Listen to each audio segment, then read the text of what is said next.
Welcome, weary traveller, to the shadowed halls of Hyrule Castle, where ancient stones hold secrets spanning 10 millennia. Tonight we'll explore every hidden passage, every forgotten chamber, and every mystery that lies within this fortress of legends. From the deepest excavated mines to the highest observatory towers, we'll uncover the stories that echo through corridors where kings once walked and heroes once trained. So settle in, let the candlelight dim, and allow your mind to wander through these timeless halls. There's no need to remember every detail, simply let the castle's mysteries wash over you like moonlight through stained glass windows. In the heart of Hyrule, where the rolling plains give way to rocky outcroppings and ancient stone, there stands a monument to mortal ambition that reaches toward the divine.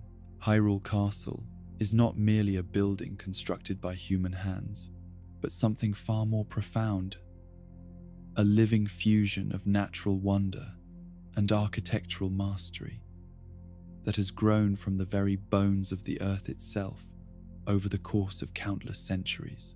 The location chosen for this mighty fortress was no accident of convenience or royal whim, but rather the result of careful calculation by minds that understood the deeper currents of power that flow beneath the surface of the world. Here, where the land itself seems to pulse with an energy that transcends the merely physical, the ancient builders found something that called to them with a voice older than memory and more compelling than any earthly consideration.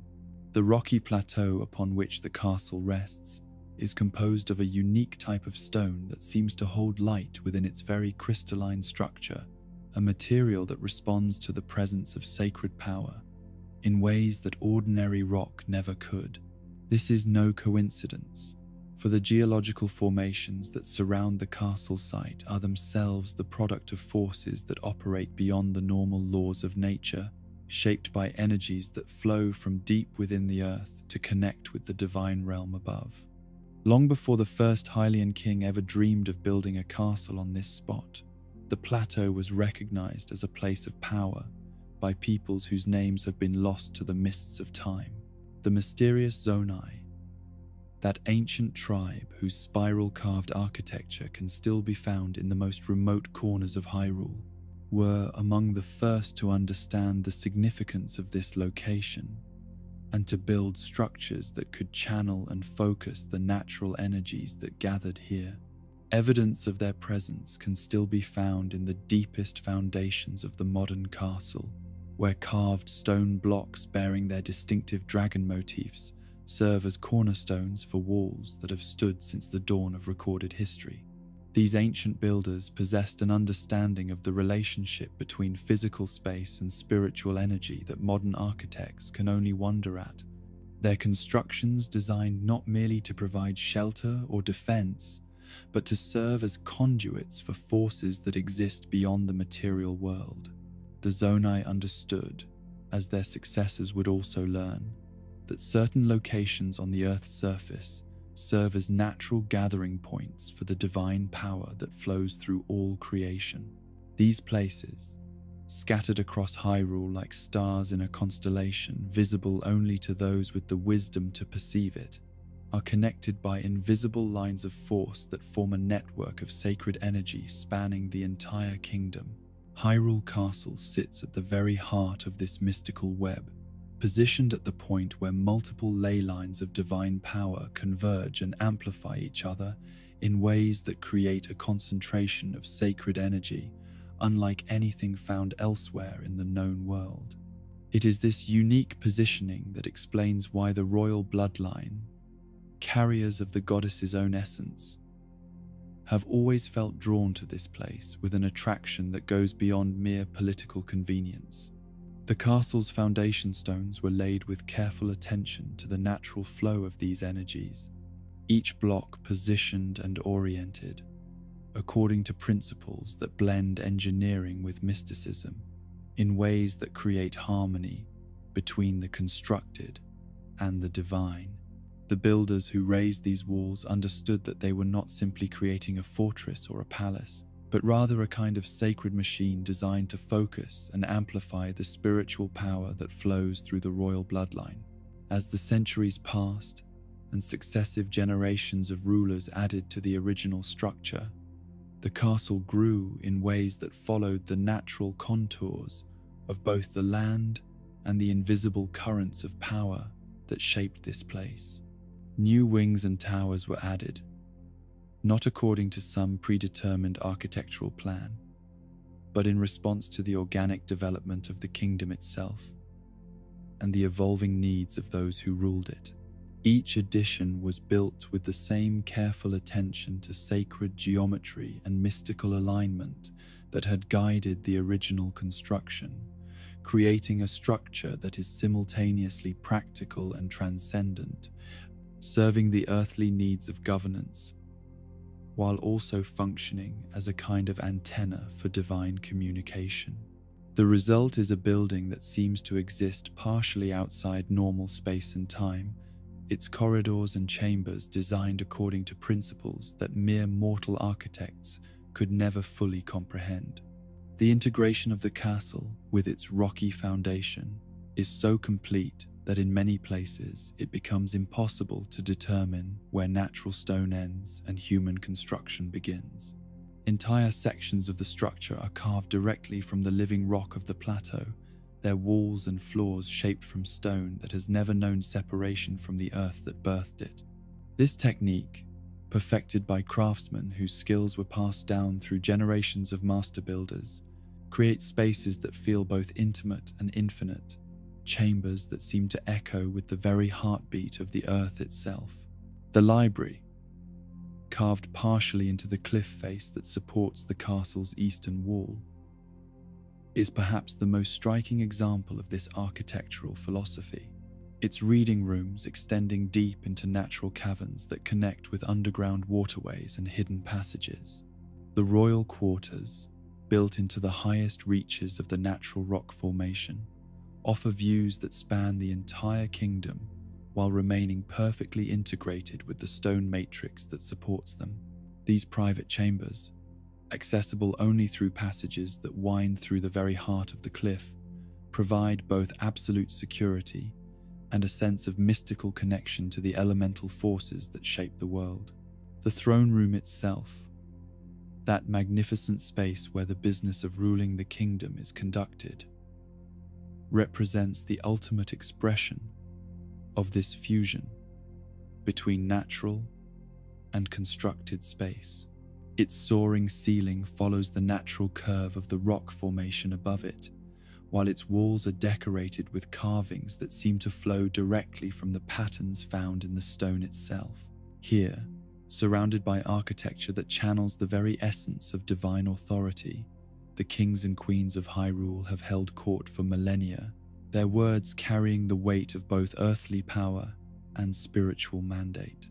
The throne, carved from a single massive block of the same crystalline stone that forms the plateau's foundation, serves as both seat of government and focal point for the sacred energies that converge at this location. The positioning of the castle at the geographic center of Hyrule is no accident, for from this vantage point the rulers of the kingdom can maintain both physical and spiritual oversight of their realm. The tower windows offer clear sight lines to every corner of the kingdom, while the castle's mystical connections allow those with the proper sensitivity to perceive events and conditions far beyond the range of normal human senses. This central location also makes the castle the natural terminus for the kingdom's communication networks, both mundane and magical. Messages from distant provinces arrive here via routes that have been established and maintained for centuries, while the castle's own messengers can reach any corner of Hyrule with remarkable speed by following paths that take advantage of the mystical geography that connects all parts of the realm. The relationship between Hyrule Castle and the various temples and shrines scattered throughout the kingdom is one of the most fascinating aspects of its mystical architecture. These sacred sites, many of them built by the same ancient peoples who first recognized the power of the castle's location, are positioned at points that form geometric relationships with the central fortress, creating a network of spiritual communication that spans vast distances. During certain celestial alignments, when the positions of sun, moon, and stars create the proper conditions for enhanced mystical communication, the castle serves as a kind of central broadcasting station for divine messages that are received and amplified by temples throughout the kingdom. These communications, transmitted along the invisible lines of power that connect all sacred sites, allow the royal family to maintain spiritual as well as political unity across their vast realm. The castle's position at the heart of this network also makes it the natural repository for knowledge and artifacts that possess mystical significance. Ancient texts, sacred relics, and items of power from across the kingdom find their way to the castle's libraries and treasuries, where they can be studied and protected by scholars who understand their true significance. The temporal significance of the castle's location extends beyond its role in the current age to encompass its function as a nexus point that connects different periods of history and even different timeline branches. The space within the castle exists in a state of temporal fluidity that allows echoes of past and future to manifest in ways that can provide guidance to those with the wisdom to interpret them. This temporal instability, if such a term can be applied to something that is actually a form of higher-order stability, explains why the castle sometimes seems to contain rooms and passages that appear to exist outside normal architectural logic. Corridors that lead to chambers that should not fit within the structure's apparent dimensions. Staircases that ascend to levels that cannot be accounted for by the building's external profile, and doorways that open onto vistas that seem to belong to other times or other worlds entirely. The foundation of power that supports Hyrule Castle is thus both literal and metaphorical, both geological and spiritual, both temporal and eternal. It rests upon stone that connects directly to the divine realm, draws its authority from bloodlines that carry the essence of the goddess herself, and serves as the focal point for energies that have shaped the destiny of the kingdom since the dawn of creation. The massive fortress that rises from the rocky heart of Hyrule has served many purposes across the long centuries of its existence, but perhaps none has been more crucial to the kingdom's survival than its role as the ultimate defensive bastion against the forces that would threaten the realm. Hyrule Castle is not merely a palace or seat of government, but a fortress designed and constructed according to principles that blend architectural ingenuity with military necessity, creating a structure that can withstand siege, assault, and the passage of time itself. The defensive philosophy that guided the castle's construction recognizes that true security cannot be achieved through walls and weapons alone, but must be built into the very fabric of the structure itself. Every corridor, every chamber, every passage and stairway has been positioned and designed with the understanding that the building itself must serve as both shelter and weapon in times of crisis. The dual pathway system that runs throughout the castle represents one of the most sophisticated examples of defensive architecture ever conceived by mortal minds. This network of interconnected routes serves multiple functions simultaneously, allowing for the efficient movement of personnel during peacetime, while providing tactical advantages that can mean the difference between victory and defeat when the castle comes under attack. The primary corridors, those grand hallways lined with red carpeting and adorned with the finest decorative elements that royal artisans could create, serve the obvious function of providing suitable venues for state ceremonies, diplomatic receptions, and the daily business of governing a kingdom. These spaces are designed to impress visitors with their grandeur, while also conveying the power and stability of the royal authority they represent. Yet beneath this obvious function lies a deeper strategic purpose, for these grand corridors also serve as carefully designed killing fields should the castle's outer defenses ever be breached. Their width allows defenders to establish clear fields of fire, while their straight lines eliminate the corners and alcoves where attackers might take shelter. The decorative elements that line these halls, beautiful though they may be, are positioned in ways that provide cover for defending archers while offering no similar protection to advancing enemies. The secondary network of passages, those narrower corridors that wind through the castle's interior like arteries through a living body, represents the true genius of the castle's defensive design. These routes, intended primarily for use by soldiers, servants, and other personnel who need to move quickly through the structure without disrupting the formal activities taking place in the grand halls, create a hidden highway system that allows defenders to respond rapidly to threats from any direction. The construction of these military passages reflects a deep understanding of both tactical necessity and human psychology. Their stone walls and wooden beam supports create an atmosphere that is distinctly martial, reminding anyone who uses them that they are moving through a fortress rather than a palace. The single blue flags that mark these routes serve not only as navigation aids, but as symbols of the military purpose these spaces are designed to serve. The intersections where these two networks meet have been carefully engineered to provide maximum tactical advantage to those who know the castle's layout, while creating confusion and delay for any invaders who might attempt to use them. Secret doors, hidden panels, and concealed passages allow defenders to appear and disappear as needed, striking at enemies from unexpected directions before melting back into the castle's labyrinthine interior.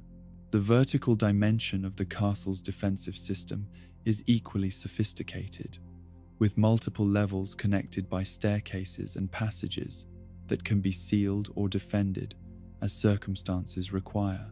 Guard posts positioned at key points allow small numbers of defenders to hold critical choke points against much larger attacking forces, while hidden routes provide alternatives when primary passages become untenable. The Great Hall, that magnificent central chamber whose loss represents one of the castle's greatest architectural tragedies, served as the ultimate expression of the dual nature that characterizes all aspects of the fortress. In times of peace, this vast space hosted the grandest celebrations and most important ceremonies of the royal court. Its soaring ceiling and magnificent decorations, creating an atmosphere of majesty that reinforced the divine authority of the crown. Yet the same features that made the Great Hall suitable for ceremonial purposes also made it a formidable defensive position should the castle come under attack. The single main entrance could be easily defended by a small force, while hidden passages allowed defenders to enter and exit the chamber without exposing themselves to enemy fire.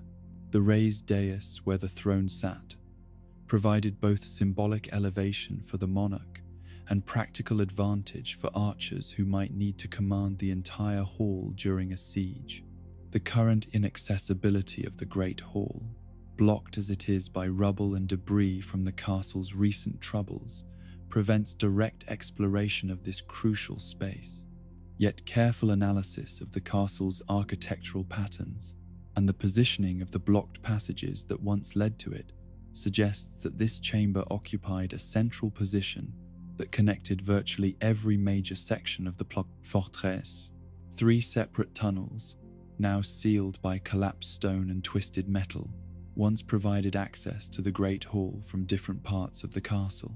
The positioning of these entrances suggests a design philosophy that emphasized both security and accessibility, allowing the hall to serve as a gathering point for the castle's defenders, while also providing multiple escape routes should evacuation become necessary.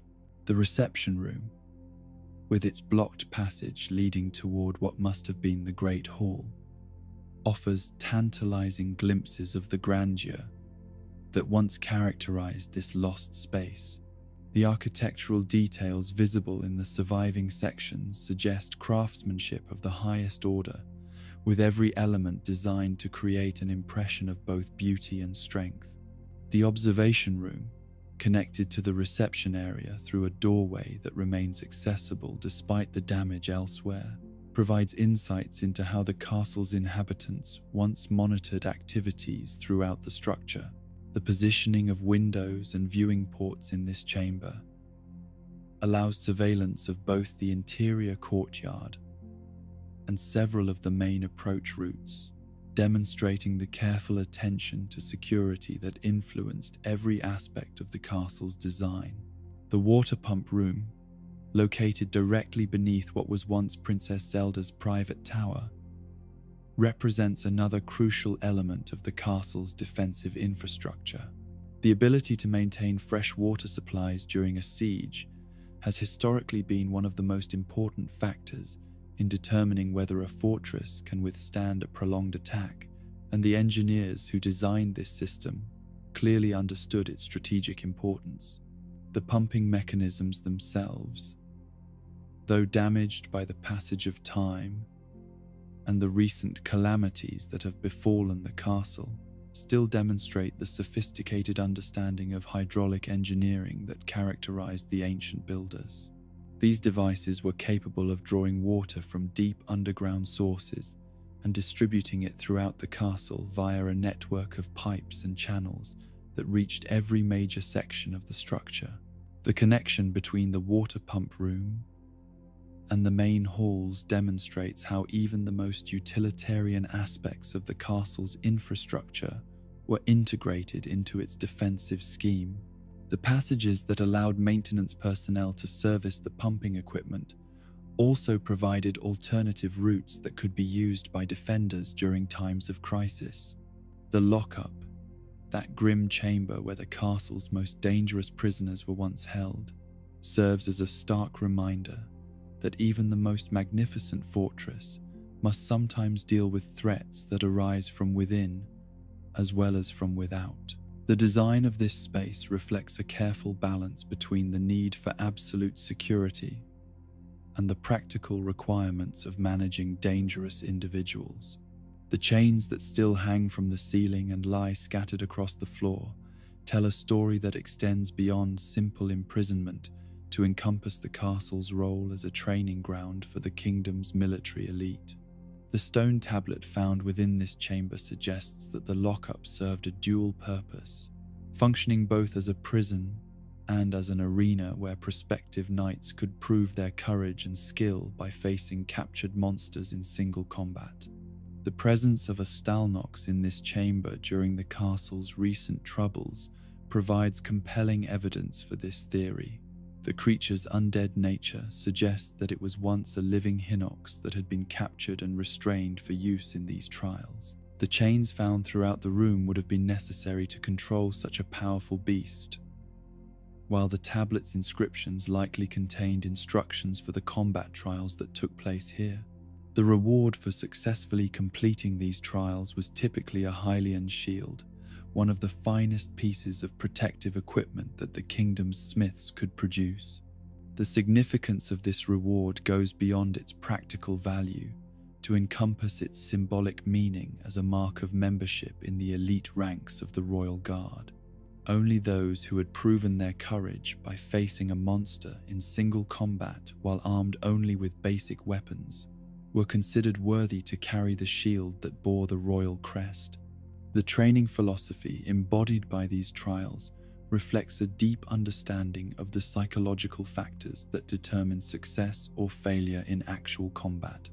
A knight who had faced and defeated a Hinox in the confined space of the lockup would carry with him an inner confidence that could not be shaken by any ordinary battlefield challenge. This psychological preparation was often more valuable than any amount of technical training or physical conditioning. The integration of the lockup into the castle's defensive system demonstrates how every space within the fortress was designed to serve multiple functions. The chamber's thick walls and reinforced construction made it suitable for containing dangerous prisoners, while its position within the castle's interior allowed it to serve as a strong point that could be defended even if the outer walls were breached. The armories scattered throughout the castle represent another crucial aspect of its defensive capabilities. These chambers, marked by their distinctive blue banners and military decorations, serve not only as storage spaces for weapons and armor, but as rallying points where the castle's defenders could be equipped and organized during times of crisis. The weapon displays found in these rooms serve a dual purpose, providing both practical storage and symbolic reinforcement of the military traditions that the castle represents. The sight of ancestral weapons, many of them bearing the marks of battles fought in defense of the kingdom, would have served to inspire the castle's defenders, while also reminding them of the weight of tradition they carried into battle. The guard chambers, those spaces specifically designed to house the soldiers responsible for the castle's day-to-day security, reflect a careful balance between functionality and comfort. The stone construction provides durability and security, while the wooden beam supports add warmth and humanity to spaces that might otherwise feel oppressively fortress-like. The decorations found in these chambers, though less elaborate than those in the royal quarters, still demonstrate respect for the men and women who served as the castle's protectors. The single blue banners that mark these spaces serve not only as identification, but as symbols of the honor and responsibility that came with service in the royal guard. The positioning of guard chambers throughout the castle ensures that no area of the fortress is ever left undefended, while the connecting passages between them allow for rapid redeployment of personnel as circumstances require. This distributed defense system makes it virtually impossible for attackers to achieve the kind of overwhelming local superiority that might allow them to establish a foothold within the castle's interior. The reception rooms, though primarily designed for diplomatic and ceremonial functions, also incorporate defensive features that reflect the castle's dual nature. The grand entrances that create such impressive first impressions for visiting dignitaries can be quickly secured in times of danger, while hidden passages allow defenders to monitor and respond to any threats that might arise during supposedly peaceful gatherings. The positioning of these rooms near the castle's main entrances serves both practical and symbolic purposes. Visitors arriving for diplomatic meetings or state ceremonies are immediately impressed by the grandeur of these spaces, while the castle's defenders benefit from having heavily fortified positions that command the primary approach routes. The emergency evacuation systems built into the castle's defensive infrastructure demonstrate the wisdom and foresight of its designers. Recognition that even the strongest fortress might eventually be overwhelmed led to the creation of multiple escape routes that could allow the royal family and critical personnel to flee to safety if the situation became desperate. The hidden docks represent perhaps the most sophisticated of these emergency systems. Concealed behind secret passages and disguised entrances, these facilities provide access to underground waterways that connect to the broader river system serving the kingdom. Small boats kept ready at these docks could carry evacuees to safety, even if the castle's land-based exits were completely blocked by enemy forces. The secrecy surrounding these facilities is so complete that many of the castle's own personnel remained unaware of their existence, knowledge of their location being restricted to only the highest levels of the royal family and their most trusted advisors. This compartmentalization of information ensured that, even if parts of the castle fell to enemy hands, the evacuation routes would remain secure. The overall defensive philosophy that shaped Hyrule Castle's construction reflects an understanding that true security comes not from any single system or feature, but from the integration of multiple defensive layers that work together to create a synergistic effect greater than the sum of its parts. Every wall, every passage, every chamber contributes to an overall defensive scheme that has protected the kingdom's rulers through countless crises across the centuries of its existence. Deep beneath the grandest chambers, and most ornate halls of Hyrule Castle, in spaces that exist at the intersection of ancient wisdom and divine mystery, lies a partnership that has shaped the destiny of the kingdom for millennia beyond counting. The relationship between the royal family of Hyrule and the enigmatic Sheikah tribe represents one of the most complex and fascinating aspects of the castle's long history, a collaboration that has produced wonders that blur the line between technology and magic, between mortal ingenuity and divine inspiration.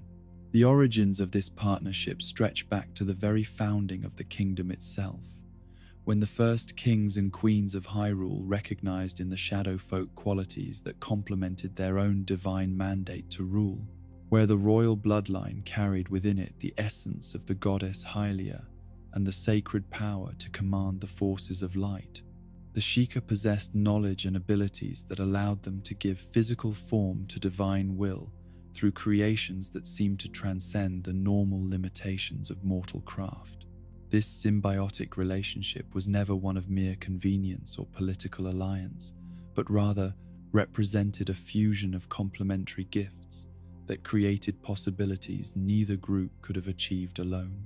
The royal family provided the sacred authority and divine connection necessary to legitimize and empower the Sheikah's most ambitious projects, while the shadow folk contributed the technical expertise and mystical understanding required to transform royal visions into tangible reality. The integration of Sheikah technology into the very foundations of Hyrule Castle began in the earliest days of the kingdom's existence, when ancient builders working under royal commission discovered that certain types of construction could channel and amplify the natural energies that flowed through the castle's location. These early experiments in what might be called sacred architecture produced structures that served both practical and mystical purposes, creating spaces that were simultaneously functional buildings and spiritual machines. The techniques developed during these early collaborations would evolve and improve over the centuries, eventually producing the sophisticated integration of natural stone, architectural engineering, and mystical technology that characterizes the modern castle. Entire sections of the fortress incorporate Sheikah principles so seamlessly that it becomes impossible to determine where conventional construction ends and ancient wisdom begins. The underground excavations that honeycomb the rock beneath the castle represent perhaps the most ambitious example of this collaborative approach to construction. These vast networks of tunnels, chambers, and mining shafts were not created through random digging or simple expansion of natural caves, but rather represent a carefully planned and executed project that took place over the course of many decades. The scale of these excavations defies easy comprehension, for they extend far beyond what would be necessary for any normal construction project or military defense system. Miles of tunnels snake through the rock beneath the castle, connecting chambers that vary in size, from intimate storage spaces to vast halls that could house entire regiments of soldiers or accommodate massive pieces of ancient technology. The purpose of this underground labyrinth becomes clear when one considers the nature of the treasures it was designed to house. Deep within the earth beneath Hyrule Castle, in chambers carved from living rock and reinforced with materials that seem to exist outside normal physical laws, the ancient Sheikah constructed storage facilities for their most powerful and dangerous creations. The 5 great pillars mentioned in Princess Zelda's research notes represent the ultimate expression of this underground architecture. These massive structures, each one large enough to house dozens of guardian units in perfect preservation, were designed according to principles that blend practical engineering with mystical wisdom in ways that create storage systems capable of maintaining complex machinery across spans of time that would reduce ordinary materials to dust. The search for these pillars consumed enormous resources and represented one of the most intensive archaeological projects ever undertaken within the kingdom.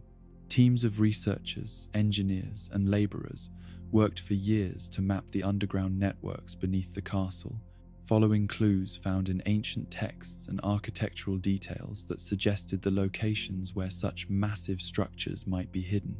The excavation work required to locate and access these storage facilities created the network of mining tunnels that still exists beneath the castle today. These passages, carved through solid rock using techniques that combined conventional tools with Sheikah innovations, represent a monument to both the determination of those who created them and the incredible value of what they hoped to find. The cart tracks that run through many of these tunnels tell the story of the logistical challenges involved in moving massive quantities of earth and stone through underground passages that were never designed for such heavy traffic. The narrow-gauge railways that were constructed to support this work represent an ingenious adaptation of existing transportation technology to the unique requirements of underground excavation. The mining cars that once ran along these tracks carried not only the rubble and debris produced by the digging, but also the precious artifacts and pieces of ancient technology that were gradually uncovered as the excavation progressed. Each load represented hours of careful work by teams of specialists who understood the incredible value of even the smallest fragment of Sheikah craftsmanship.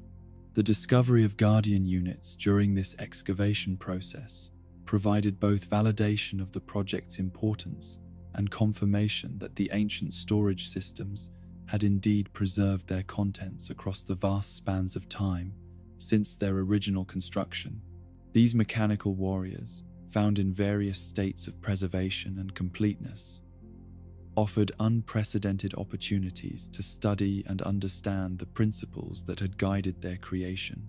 The integration of excavated technology into the castle's existing systems required careful planning and extensive modification of spaces that had been designed for entirely different purposes. Chambers that had once served as storage areas or meeting rooms were converted into research laboratories where teams of Sheikah specialists could study and attempt to reactivate ancient devices whose original functions had been lost to time. The Royal Ancient Lab ruins, that mysterious facility whose destruction remains one of the great unsolved mysteries of the castle's recent history, represented the culmination of these research efforts. This facility, constructed under direct royal authority and staffed by the kingdom's most talented researchers, served as the primary center for all work involving ancient Sheikah technology. The thoroughness of the facility's destruction, noted in the master works that document the kingdom's final days, suggests something far more deliberate and systematic than simple battlefield damage or accidental fire. The complete absence of any research materials or technological artifacts from the ruins indicates that whatever force destroyed the facility also took great care to ensure that nothing of value could be recovered from the wreckage. The implications of this destruction extend beyond the mere loss of a research facility to encompass questions about the forces that might have been capable of such complete and systematic demolition. The timing of the destruction, occurring during the period of greatest crisis for the kingdom, suggests connections to the larger catastrophe that befell Hyrule during those dark days. The laboratory space deep within the castle, that circular chamber where ancient astronomical observations were conducted, represents another aspect of the Sheikah integration with royal architecture. This facility, built directly into the rock beneath the castle's foundations, demonstrates how Sheikah builders could create spaces that served both scientific and mystical purposes simultaneously. The guidance stone that was once housed within the castle, according to the memoirs left by the researcher Robbie, represents a crucial link in the chain of technological development that connected the ancient Sheikah wisdom with the practical needs of the modern kingdom. This device, capable of interfacing with and controlling other pieces of Sheikah technology, served as both research tool and practical instrument for managing the complex systems that had been integrated into the castle's infrastructure. The transfer of this guidance stone from the castle to the research facilities at Hateno and Akala demonstrates the careful planning and coordination that characterize the kingdom's approach to managing ancient technology. The decision to relocate such a crucial device suggests both the importance of the research being conducted at these outlying facilities and the confidence that the royal family placed in their Sheikah partners. The underground waterways that connect various parts of the excavation network demonstrate another aspect of Sheikah engineering expertise.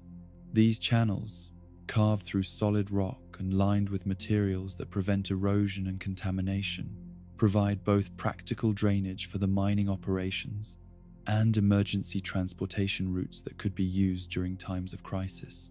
The precision with which these waterways were constructed reflects an understanding of hydraulic engineering that goes far beyond what might be expected from conventional builders. The gradients and flow rates are calculated with mathematical precision, while the junction points and distribution chambers demonstrate a mastery of fluid dynamics that rivals anything achieved by modern engineers. The hidden passages that connect the excavation areas with other parts of the castle demonstrate how thoroughly the Sheikah builders integrated their work with the existing architectural systems. These routes, concealed behind false walls and disguised entrances, allow movement between the underground research areas and the castle proper without alerting casual observers to the scope of the activities taking place below ground. The emergency systems built into these passages reflect the Sheikah understanding that work with ancient technology involves inherent risks that require careful planning and preparation. Sealed chambers that could contain dangerous energy releases, ventilation systems that could clear toxic gases, and escape routes that could be used if experiments went wrong, all demonstrate the careful attention to safety that characterized their approach to dangerous research. The integration of Guardian technology into the castle's defensive systems represents perhaps the most visible example of how Sheikah innovations enhanced the fortress's capabilities.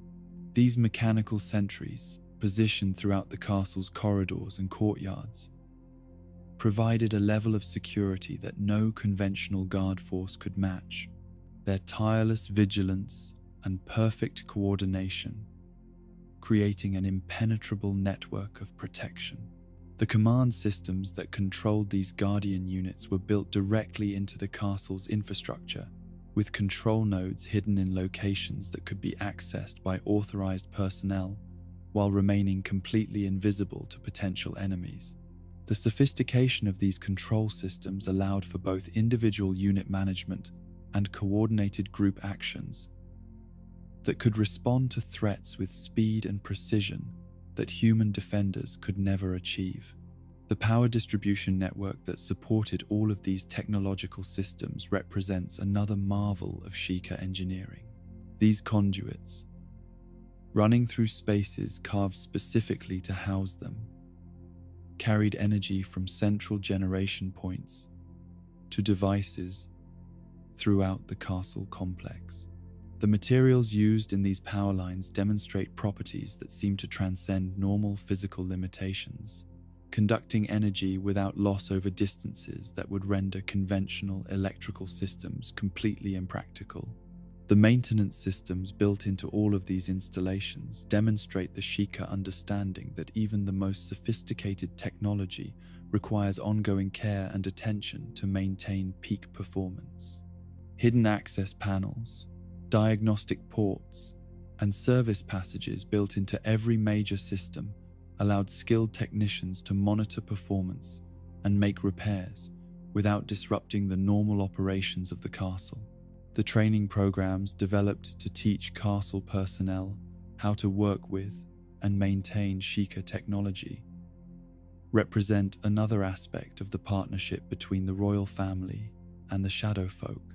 These courses, conducted in spaces specifically designed for hands-on learning, provided the knowledge and skills necessary to keep complex systems operating, even when their original creators were not available to provide direct support. The documentation systems created to preserve knowledge of these technologies demonstrate remarkable foresight and attention to detail.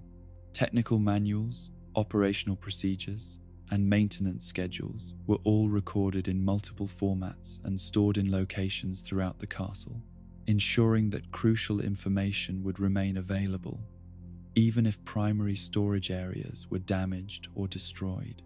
The gradual evolution of this technological integration over the centuries created a castle that was simultaneously ancient and futuristic, traditional and revolutionary. Each generation of builders added their own innovations while carefully preserving the wisdom of their predecessors, creating a structure that represented the accumulated knowledge and skill of countless master craftsmen working across vast spans of time. The legacy of this partnership between royal authority and Sheikah wisdom extends far beyond the physical structures and technological systems it produced. The collaboration established patterns of cooperation and mutual respect that shaped the kingdom's approach to innovation and development across many different fields, creating a culture that valued both tradition and progress in equal measure. In the highest reaches of Hyrule Castle, where ancient stones meet the endless sky and royal authority touches the realm of the divine, there exist chambers that have witnessed the most intimate moments of kingship and the deepest struggles of those born to rule.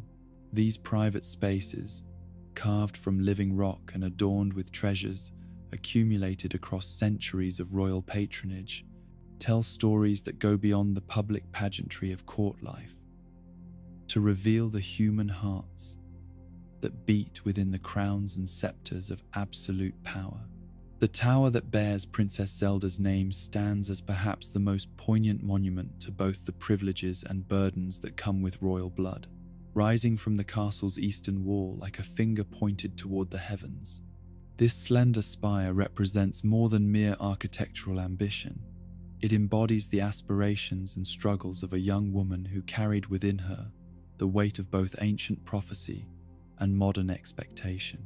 The chamber at the tower's summit served as Princess Zelda's private study, a sanctuary where she could pursue her passionate interest in ancient technology and historical research, without the constant scrutiny that followed her every move in the more public areas of the castle. The curved walls, following the natural contours of the tower's circular design, created an intimate space that felt both secure and inspiring, a perfect environment for the kind of deep contemplation that serious scholarship requires. The positioning of this study was no accident of architectural convenience, but rather reflected careful consideration of both practical and symbolic factors.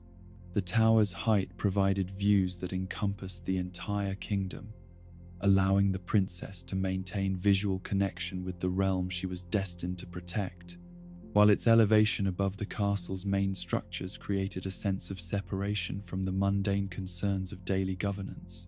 The windows that lined this circular chamber were designed to capture the maximum amount of natural light throughout the day, their precise positioning calculated to provide optimal illumination for reading and writing at all hours when the sun was visible. The quality of light that flowed through these openings possessed a clarity and warmth that seemed to enhance both concentration and creativity, creating conditions that were ideal for the kind of intensive research that characterized the princess's scholarly pursuits.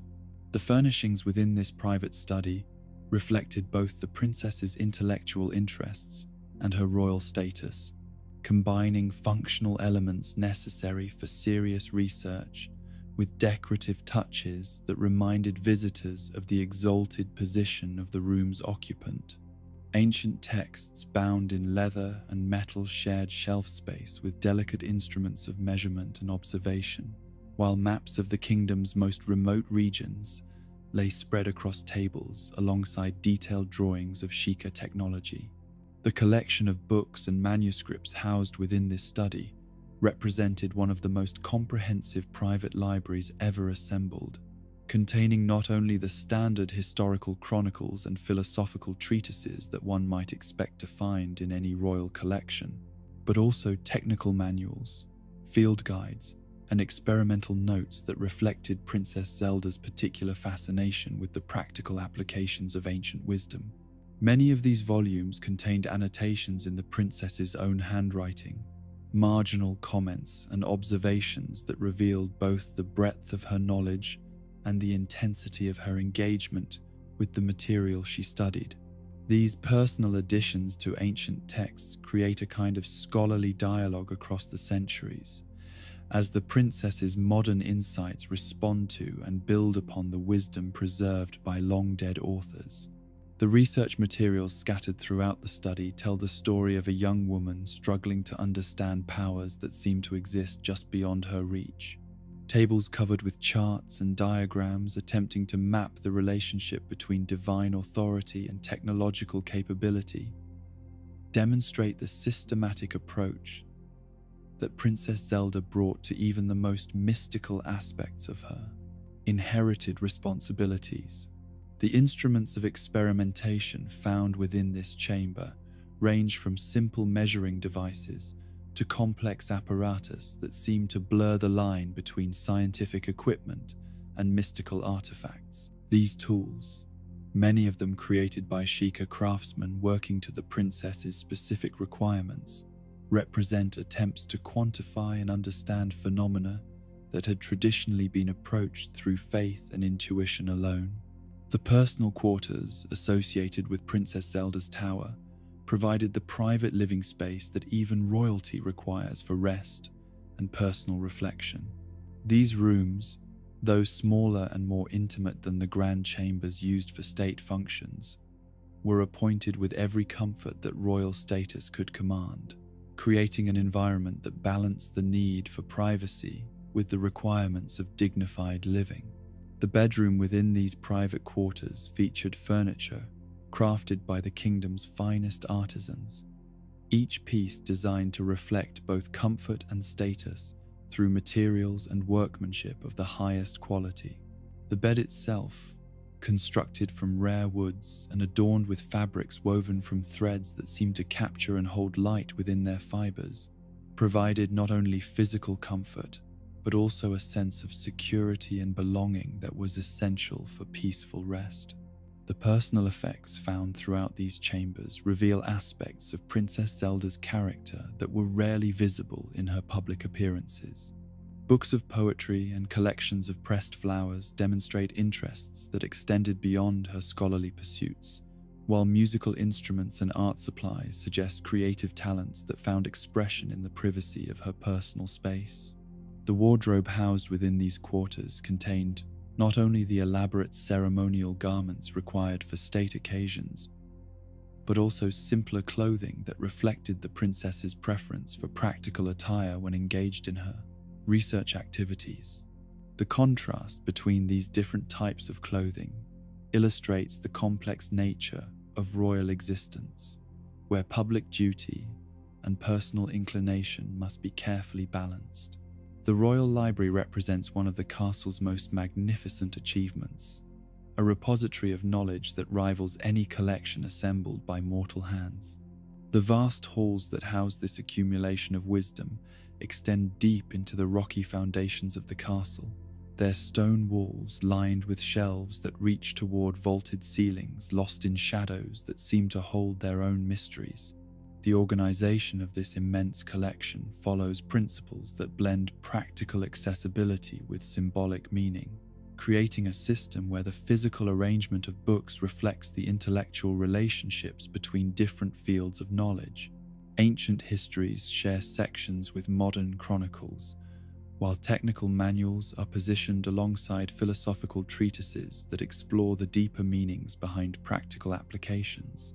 The reading areas scattered throughout the library provide comfortable spaces for serious study, with furniture positioned to take advantage of both natural light from carefully positioned windows and artificial illumination from sources that seem to burn without consuming any visible fuel.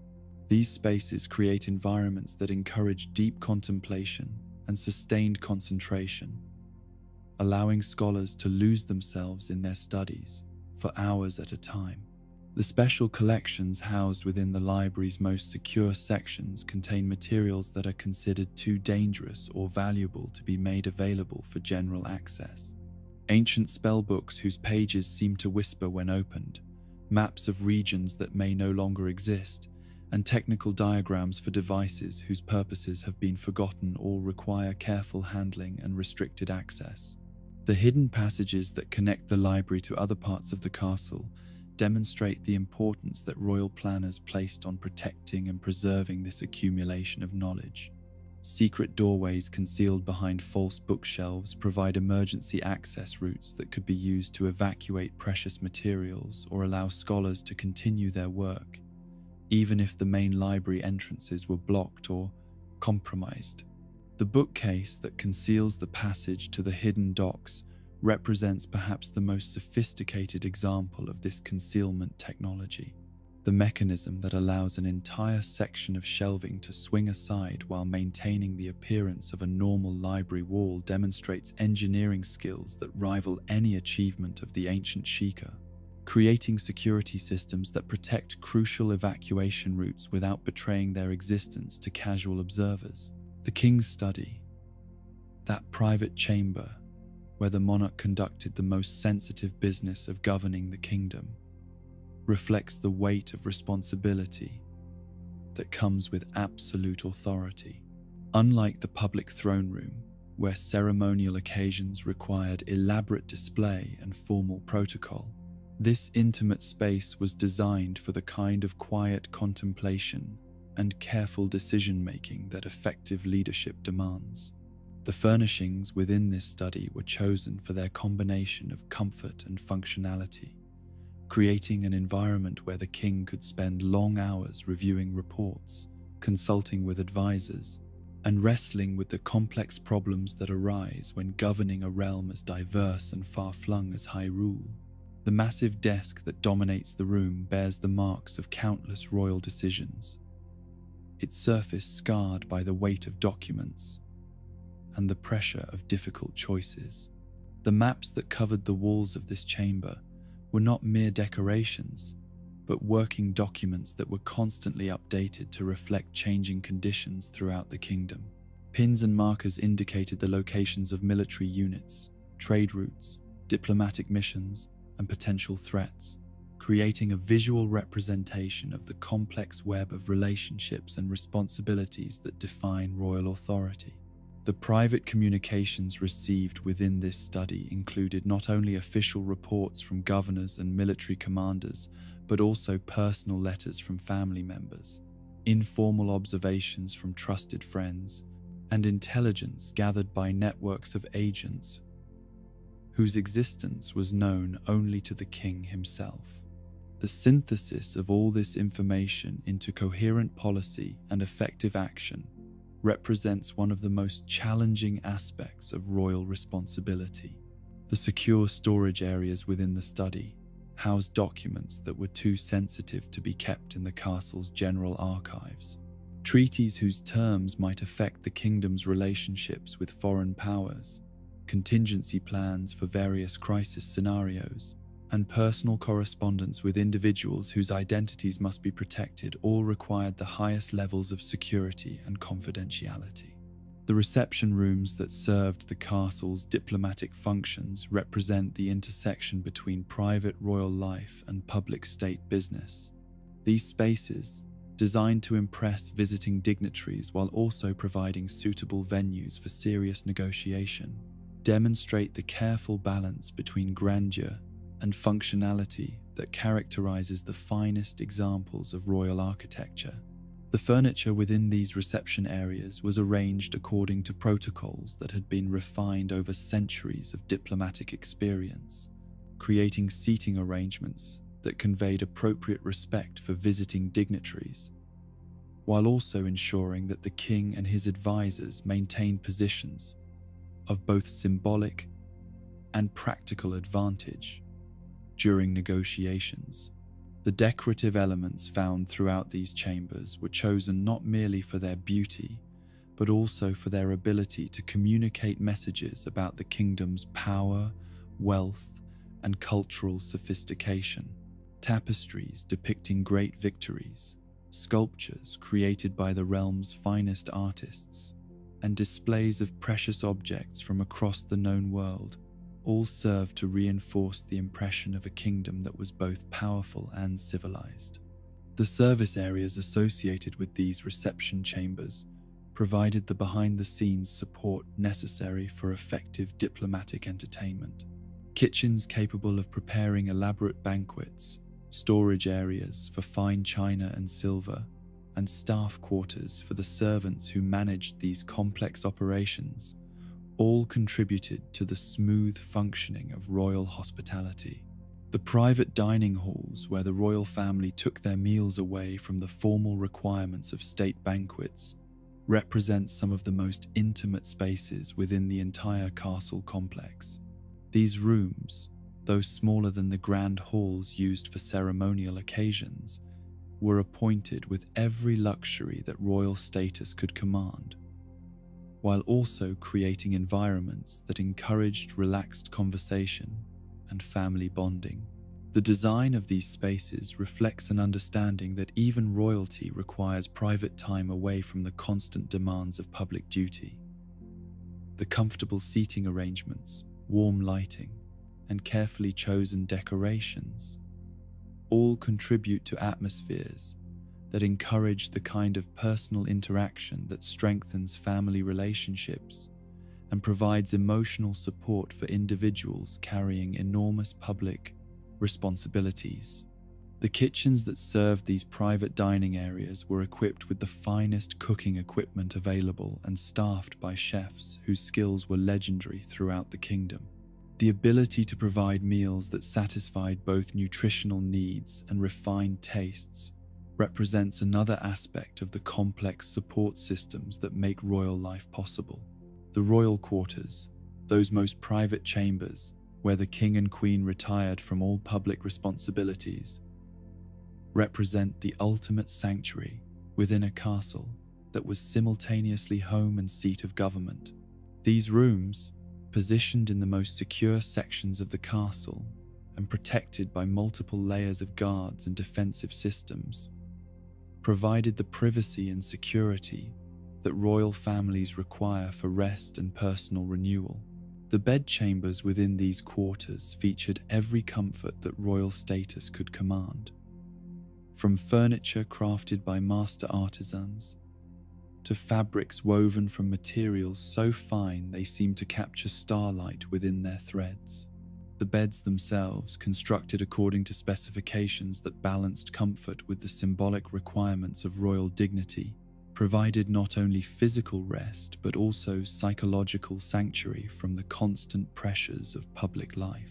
The private gardens associated with these quarters offered outdoor spaces where the royal family could enjoy fresh air and natural beauty without the security concerns that accompanied any public appearance. These carefully tended areas, protected by high walls and discreet surveillance, provided environments where even crowned heads could experience something approaching normal human relaxation. The treasure rooms and private vaults connected to the royal quarters housed not only objects of great monetary value, but also items that possessed deep personal or historical significance to the royal family. Crown jewels, ancestral weapons, and family heirlooms all required secure storage that balanced accessibility for ceremonial use with protection against theft or damage. The memory preservation systems built into all of these royal spaces demonstrate the understanding that castles serve not only as residences and seats of government, but also as repositories of history and tradition. Every room, every corridor, every decorative element contributes to the preservation of cultural memory, ensuring that the wisdom and experience of past generations remains available to guide future rulers in their own challenges and decisions. Beneath the soaring towers and magnificent halls of Hyrule Castle, flowing through channels carved from living rock and guided by engineering principles that rival the greatest achievements of mortal craft, runs a network of waterways that represents one of the most sophisticated hydraulic systems ever conceived by human minds. These underground rivers and carefully constructed conduits serve purposes that extend far beyond the simple provision of fresh water, creating a circulatory system that breathes life into every corner of the ancient fortress, while also providing security, transportation, and emergency resources that have proven crucial to the castle's survival across the centuries. The water pump room, positioned directly beneath what was once Princess Zelda's private tower, stands as the beating heart of this remarkable system. This chamber, carved from solid rock and reinforced with materials that seem to exist outside the normal limitations of stone and metal, houses machinery that demonstrates a mastery of hydraulic engineering that approaches the miraculous in its sophistication and reliability. The pumping mechanisms themselves, though bearing the scars of time and the recent calamities that have befallen the castle, still reveal the incredible precision with which they were constructed. These devices, built according to principles that blend conventional mechanical engineering with innovations that seem to transcend normal physical laws, were capable of drawing water from sources deep beneath the earth and distributing it throughout the castle with pressure and flow rates that could meet any conceivable demand. The power systems that drove these pumps represent another marvel of ancient engineering, utilizing energy sources that remain active and effective even after decades of neglect and damage. The mechanisms that convert this power into the mechanical motion necessary to operate the pumping equipment demonstrate an understanding of energy, transmission, and control that rivals anything achieved by modern technology. The distribution network that carries water from these central pumping stations to every corner of the castle complex represents perhaps the most impressive aspect of the entire system. These conduits, carved through solid rock with mathematical precision and lined with materials that prevent both erosion and contamination, follow routes that snake through the castle's foundations in patterns that seem to defy conventional engineering logic. The pipes and channels that make up this distribution network were sized and positioned according to calculations that take into account not only the immediate water needs of various castle areas, but also the pressure requirements, flow dynamics, and maintenance access that would be necessary to keep the system operating at peak efficiency across extended periods of time. The junction points where different parts of the water system meet and divide demonstrate particularly sophisticated engineering, with valve assemblies and control mechanisms that allow for precise regulation of water flow to different parts of the castle. These intersection chambers, built large enough to accommodate maintenance personnel, while also providing space for the complex piping arrangements they contain, represent masterpieces of three-dimensional design that maximize functionality while minimizing space requirements. The filtration systems built into various points throughout the water distribution network ensure that the liquid reaching the castle's inhabitants meets the highest standards of purity and safety. These filtering mechanisms, constructed from materials that seem to possess almost magical properties of purification, remove not only physical contaminants, but also subtle impurities that might affect taste or pose health risks over extended periods of consumption. The storage facilities integrated into the water system provide reserves that could sustain the castle's population through extended periods when external water sources might be compromised or inaccessible. These reservoirs, carved into the bedrock beneath the castle and sealed with materials that prevent evaporation or contamination, represent crucial elements of the fortress's ability to withstand siege conditions. The underground rivers that flow beneath the castle represent natural water sources that were incorporated into the artificial systems through engineering projects that demonstrate remarkable understanding of both hydrology, geology. These waterways, redirected and channeled through constructed passages, provide renewable sources of fresh water, while also serving transportation and defensive functions. The natural springs that feed these underground rivers emerge from depths that connect with aquifers spanning vast distances beneath the kingdom's surface. The water that flows from these sources carries with it minerals and trace elements that not only enhance its taste and nutritional value, but also seem to possess subtle properties that contribute to the health and vitality of those who consume it regularly. The channels that guide these natural waterways through the castle's foundations were carved according to principles that respect and enhance the natural flow patterns while also directing the water where it is needed most. The gradients and curves of these passages demonstrate an understanding of fluid dynamics that allows gravity to provide the motive force for water distribution while maintaining optimal pressure and flow rates throughout the system. The hidden docks that provide secret access to these underground waterways represent one of the most ingenious aspects of the entire water system. These facilities, concealed behind secret passages and disguised entrances, serve dual purposes as both emergency evacuation routes and covert transportation networks that can move people and supplies without detection from outside observers.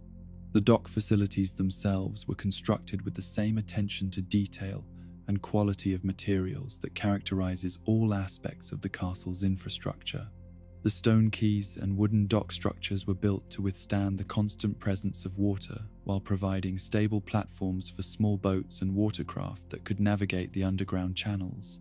The boats kept ready at these docks were designed specifically for the unique requirements of underground navigation, with shallow drafts that allow passage through channels of limited depth and lighting systems that provide illumination in the perpetual darkness of the underground waterways.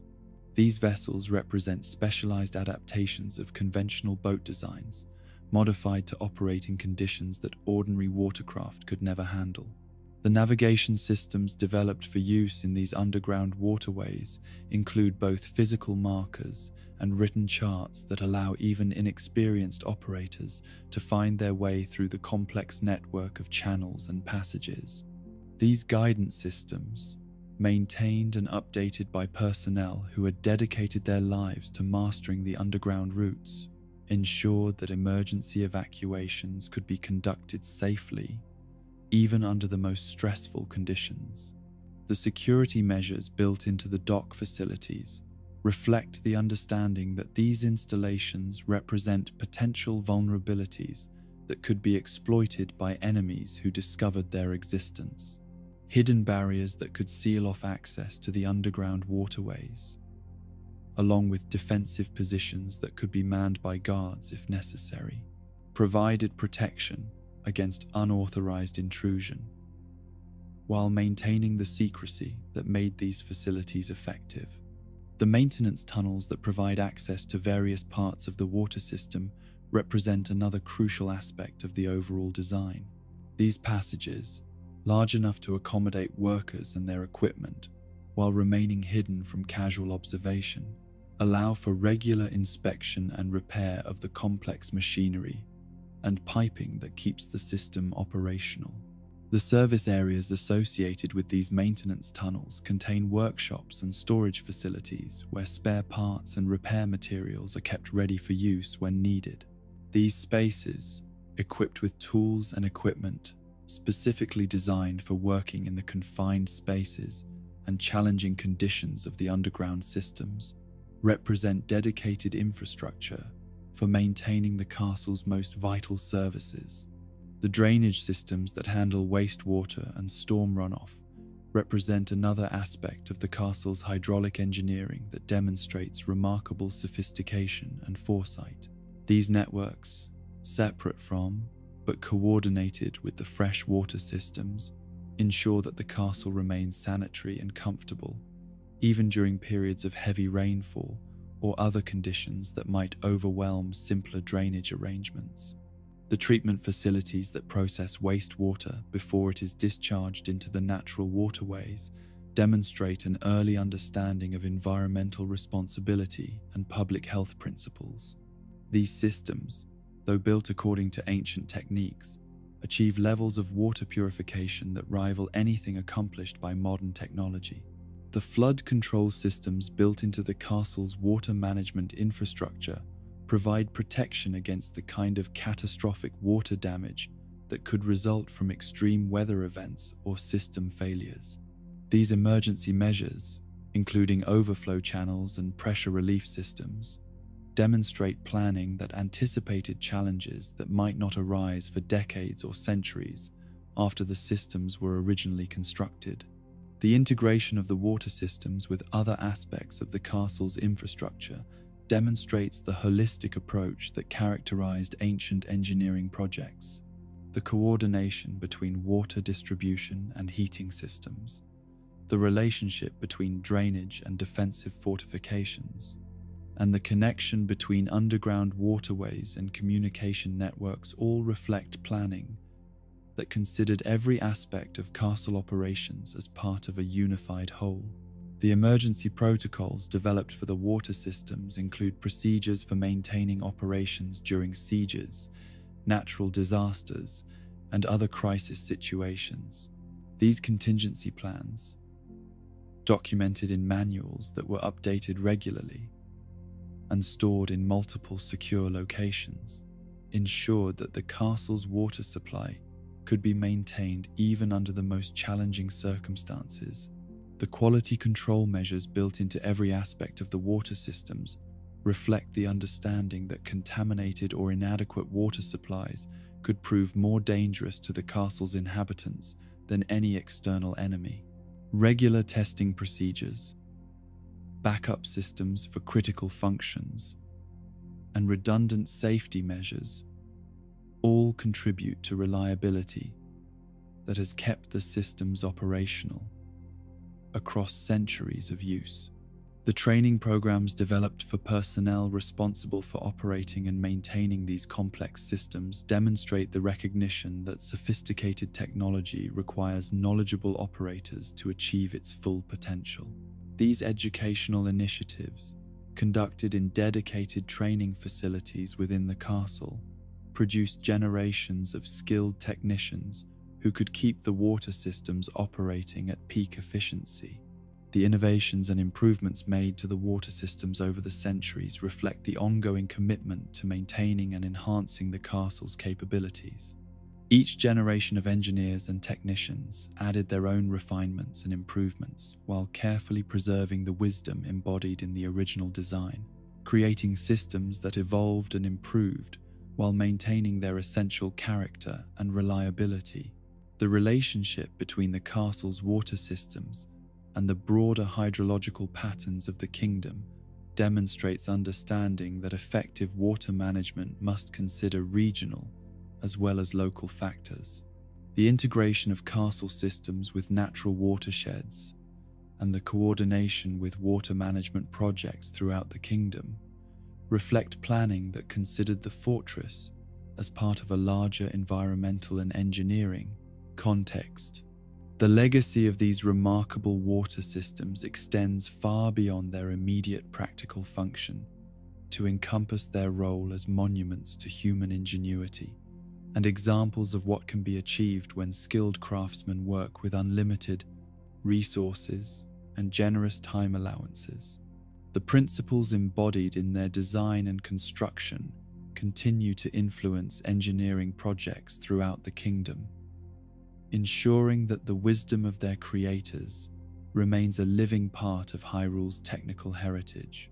In the fateful years leading up to the Great Calamity, when ancient prophecies began to stir from their slumber and the very foundations of the kingdom trembled with portents of approaching doom, Hyrule Castle transformed from a seat of peaceful governance into something far more urgent and vital, a nerve center of desperate preparation where the greatest minds of the age labored tirelessly to unlock secrets that might yet save their world from the darkness that threatened to consume it.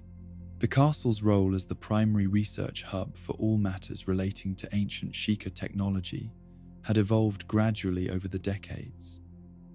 But as the signs of the calamity's return became impossible to ignore, this function expanded to encompass virtually every aspect of the fortress's operations. Corridors that had once echoed with the gentle conversations of courtiers and the measured discussions of diplomatic meetings now hummed with the urgent consultations of researchers, the mechanical sounds of Guardian testing, and the constant activity of scholars racing against time to unlock mysteries that had remained sealed for 10,000 years.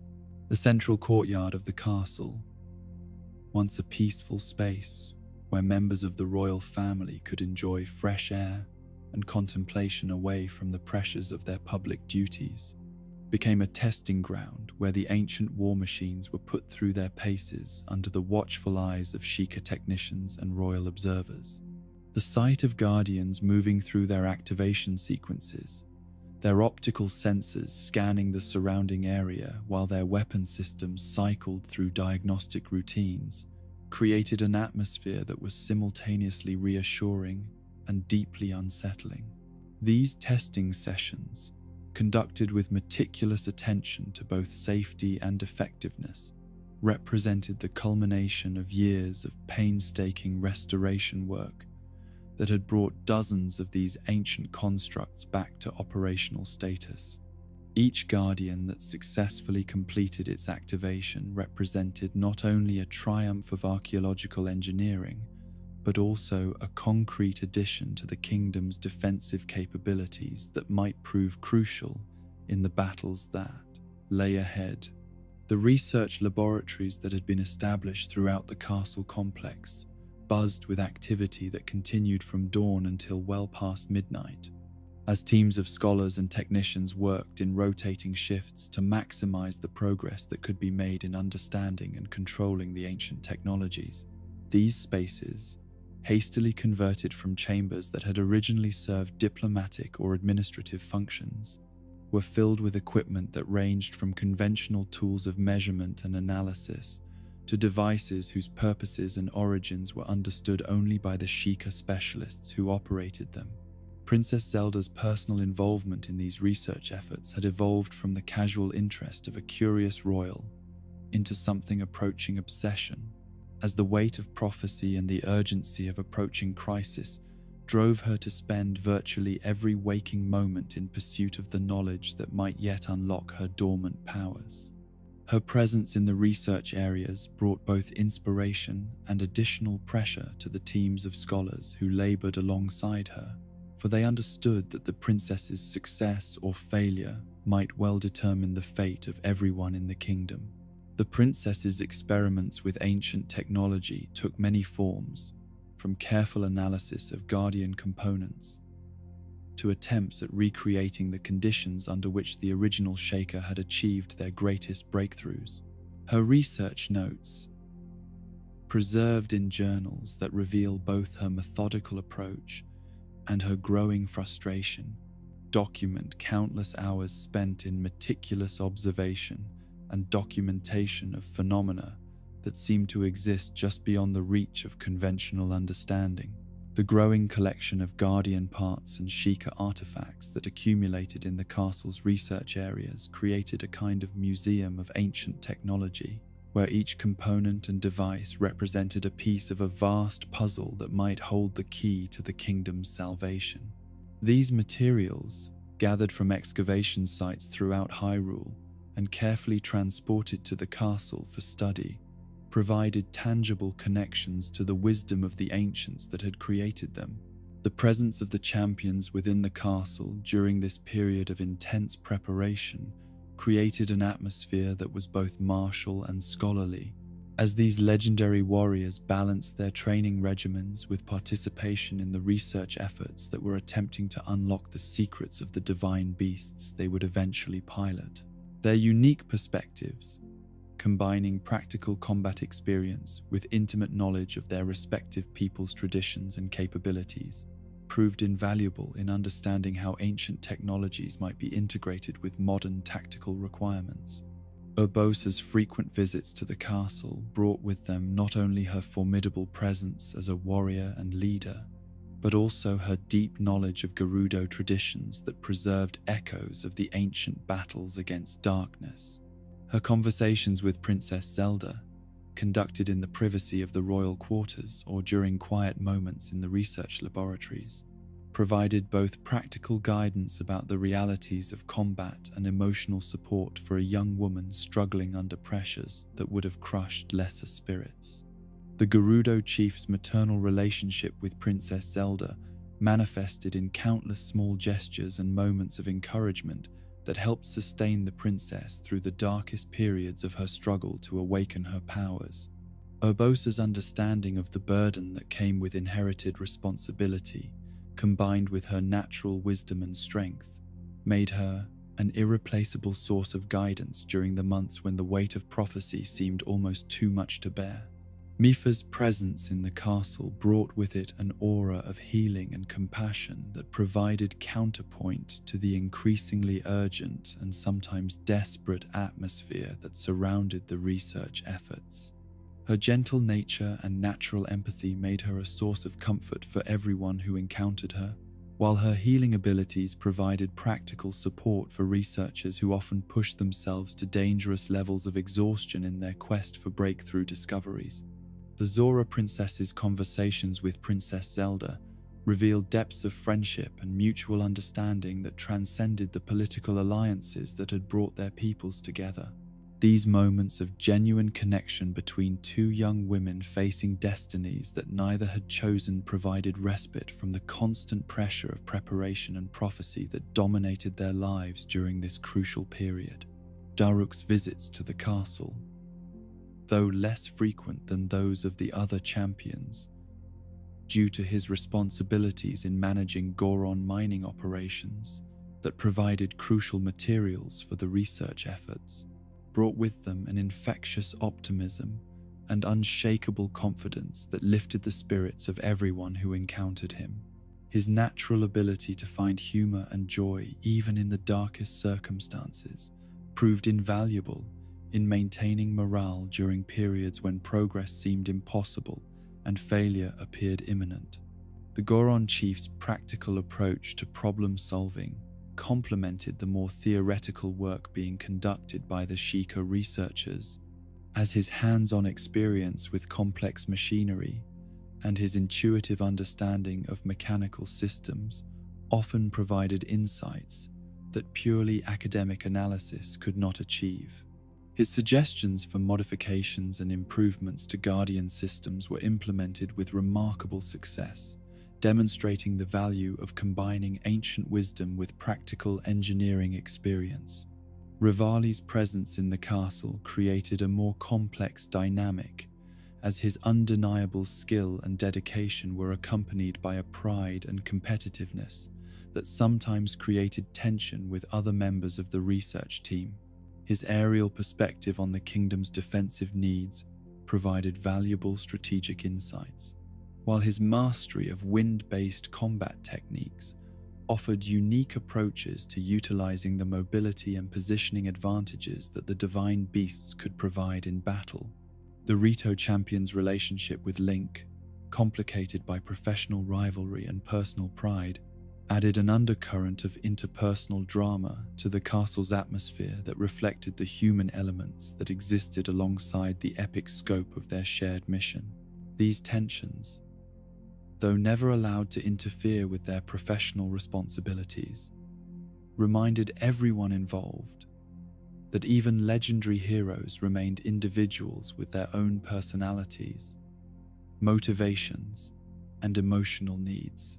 Link's training regimens within the castle complex utilized spaces that had been adapted to accommodate the unique requirements of preparing for battles that would combine conventional combat with the operation of ancient technologies. The courtyards and training halls that had once served the needs of ordinary royal guards were modified to include facilities for practicing with Guardian weapons, testing equipment that could interface with Sheikah technology, and developing the rapid response skills that would be necessary for coordinating with mechanical allies in fast-moving combat situations. The appointed knight's legendary skill with weapons was complemented by his remarkable ability to adapt to new technologies and combat situations, as demonstrated by his successful integration of Sheikah tools and techniques into his personal fighting style.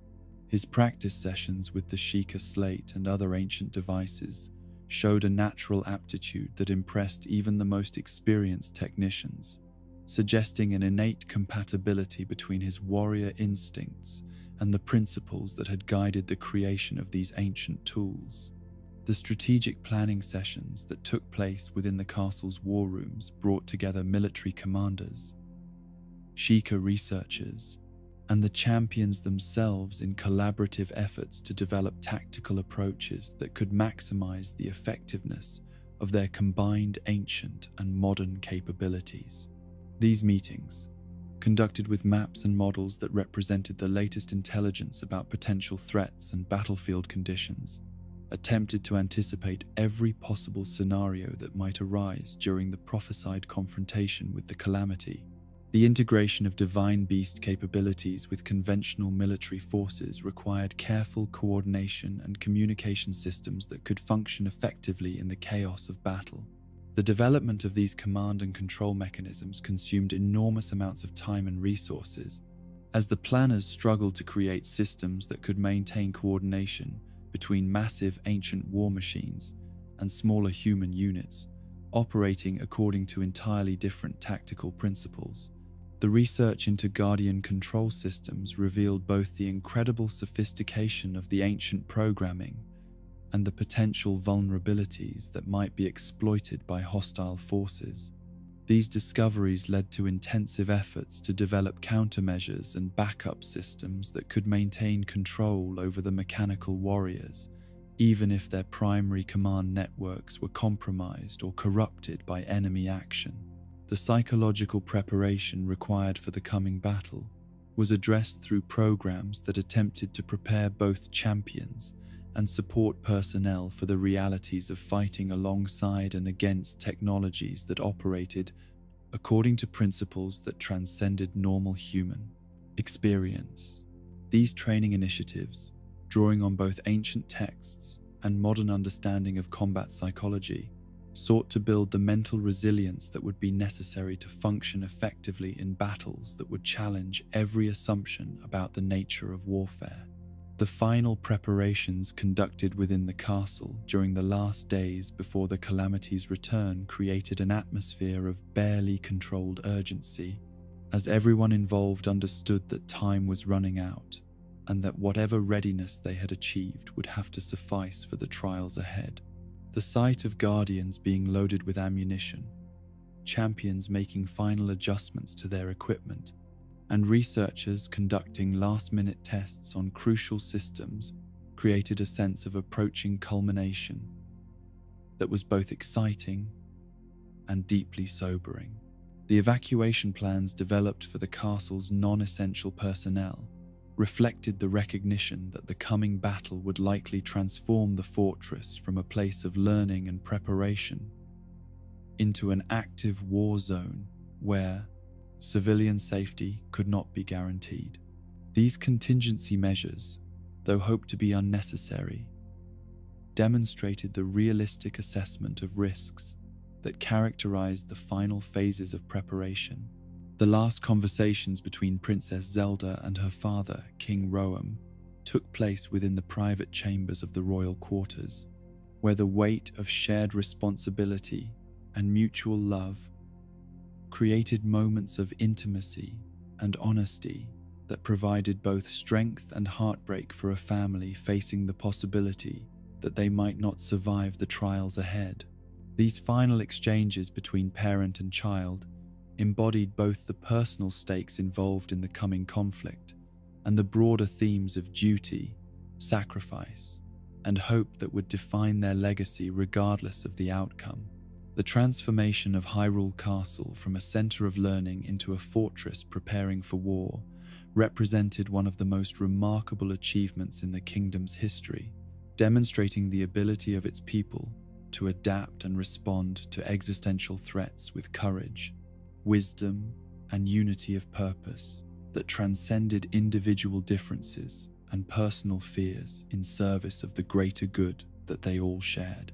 When darkness finally broke free from the bonds that had held it captive for 10 millennia, the awakening came not as the gradual stirring that ancient prophecies had suggested, but as a cataclysmic eruption that shattered the very foundations of reality and transformed the heart of the kingdom into something that belonged more to nightmare than to the waking world. The emergence of Calamity Ganon from the depths beneath Hyrule Castle represented not merely the return of an ancient enemy, but the manifestation of hatred so concentrated and malevolent that it seemed to warp the very fabric of existence around itself. The exact location of the Calamity's prison had remained hidden even from the most dedicated researchers who had spent years exploring the castle's deepest foundations. Far below the excavated mining tunnels, beyond the reach of even the most ambitious archaeological expeditions, lay chambers that existed at the boundary between the physical world and realms that mortal minds were never meant to comprehend. These spaces, carved from rock that seemed to absorb light rather than reflect it, had served as the prison for an entity whose very presence poisoned everything around it with concentrated essence of evil. The seals that had contained this darkness for so long were not merely physical barriers, but complex weaves of divine power and ancient technology that required constant maintenance from sources that drew their strength from the sacred bloodline of the royal family. As long as the proper rituals were performed and the necessary spiritual connections maintained, these bindings could hold even the most terrible of prisoners indefinitely, their power reinforced by faith and sustained by sacrifice. But the signs that these ancient safeguards were beginning to weaken had been visible to those who knew how to interpret them for decades before the final catastrophe. Subtle changes in the castle's spiritual atmosphere, inexplicable fluctuations in the behavior of Sheikah technology, and disturbing dreams that plagued sensitive individuals throughout the kingdom all pointed toward the gradual erosion of barriers that had held firm for 100 centuries. The moment of Ganon's emergence shook not only the castle, but the entire kingdom, as the entity's liberation sent shockwaves through dimensions that existed beyond normal space and time. The very stones of the ancient fortress screamed with voices that had no physical source, while the air itself seemed to thicken with malice so concentrated that it became almost solid, clinging to everything it touched like some invisible corruption that stained both matter and spirit. The 5 massive columns that burst forth from the castle's foundations represented more than simple structural destruction. They were the physical manifestation of the prison's collapse, ancient pillars of containment that had been reversed and transformed into conduits through which the Calamity's power could flow freely into the world above. These spires, each one burning with the purple-black light of concentrated malice, rose from the earth with such violence that they shattered buildings and cracked the bedrock for miles in every direction. The guardians that poured forth from these nightmare columns were not the same mechanical servants that had been excavated and restored by Sheikah researchers, but corrupted versions whose every circuit had been rewritten by malevolence so pure that it transformed protective programming into murderous impulse.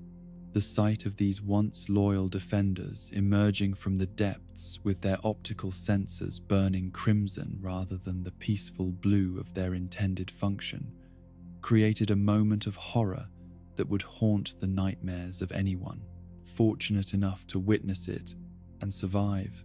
The corruption process that seized control of these ancient war machines operated according to principles that transcended both technology and magic. representing a form of influence that attacked the very essence of what made the Guardians function rather than simply overriding their programming. This fundamental alteration of their basic nature meant that the corrupted machines retained all of their original capabilities while directing them toward purposes that were the exact opposite of their intended function. The speed with which this corruption spread throughout the castle's Guardian population demonstrated the comprehensive nature of Ganon's preparation for this moment. Every machine that had been connected to the castle's central command network fell under the Calamity's influence simultaneously, creating a coordinated assault that overwhelmed the castle's defenders before they could mount any effective resistance. The transformation of the castle's interior spaces from familiar corridors and chambers into alien landscapes of corruption and malice occurred with a rapidity that defied normal understanding of how physical structures respond to external forces. Walls that had stood for centuries began to weep streams of purple corruption, while floors cracked open to reveal glimpses of abyssal depths that seemed to extend far beyond what the castle's foundation should have been able to contain. The malice that flowed through these ruptured spaces was not merely a substance, but a kind of anti-life that actively destroyed everything it encountered while simultaneously creating new forms of existence that embodied pure hatred and destructive impulse. Furniture, decorations, and architectural elements touched by this corruption began to twist and writhe as if alive, their familiar forms becoming grotesque parodies of their original beauty and function. The great halls that had once hosted diplomatic receptions and state ceremonies became killing fields where corrupted guardians stalked through chambers filled with the screams of people who had never imagined that their peaceful lives could be shattered so completely and suddenly. The elegant tapestries that had depicted the kingdom's greatest victories now hung in tatters, their heroic scenes obscured by stains that seemed to move and pulse with their own malevolent life. The research laboratories where Princess Zelda had spent countless hours in desperate study became charnel houses, where ancient knowledge was consumed by flames that burned without heat, while casting shadows that moved independently of their sources. The careful accumulation of years of scholarly work vanished in moments, reduced to ash that swirled through the air, like snow made from the cremated remains of hope itself. The royal quarters, those private sanctuaries where the kingdom's rulers had sought rest and renewal away from the burdens of their public duties, became twisted mazes where familiar rooms opened onto impossible vistas and beloved possessions transformed into instruments of psychological torture.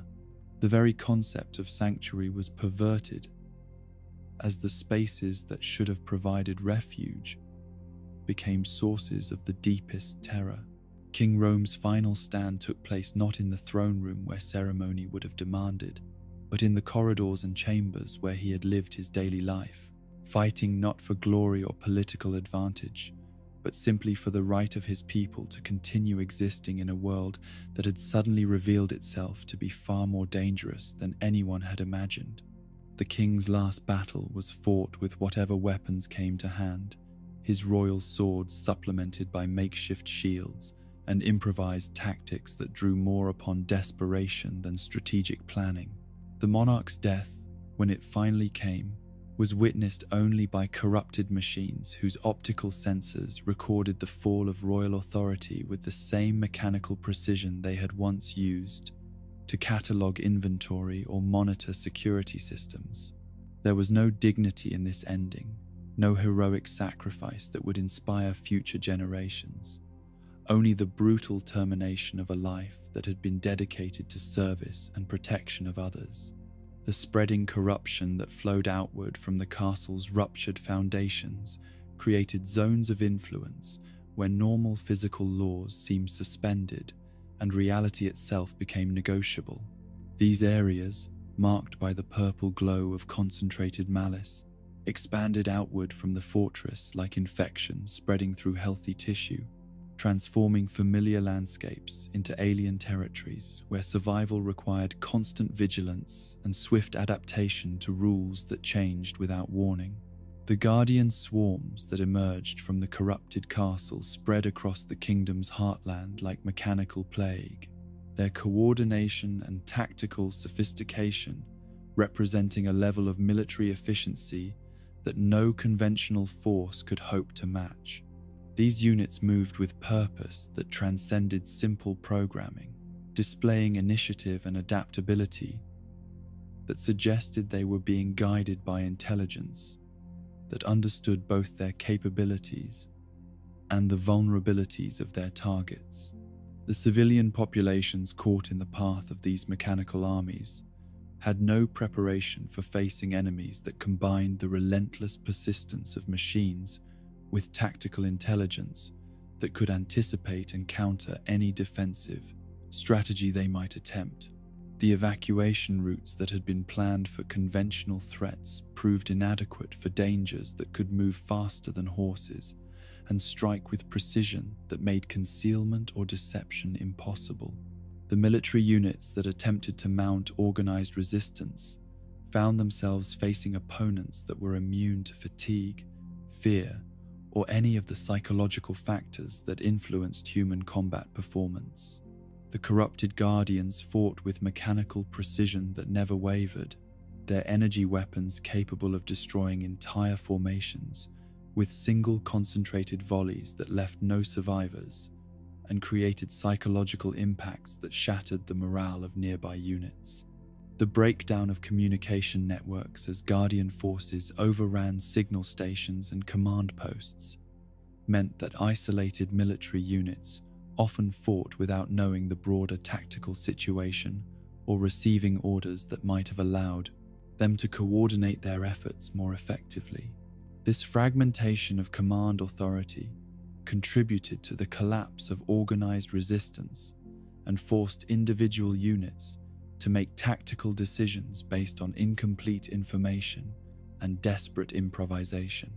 The refugee streams that fled eastward from the devastated capital carried with them not only the immediate survivors of the initial assault, but also stories and reports that spread panic faster than any mechanical pursuit could have achieved.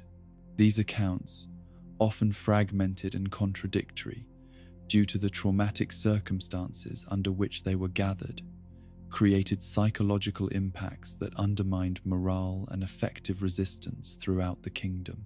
The strategic implications of losing the capital extended far beyond the immediate military and political consequences to encompass the psychological and spiritual damage inflicted upon a people who had lived their entire lives believing that their kingdom represented a permanent triumph of order over chaos.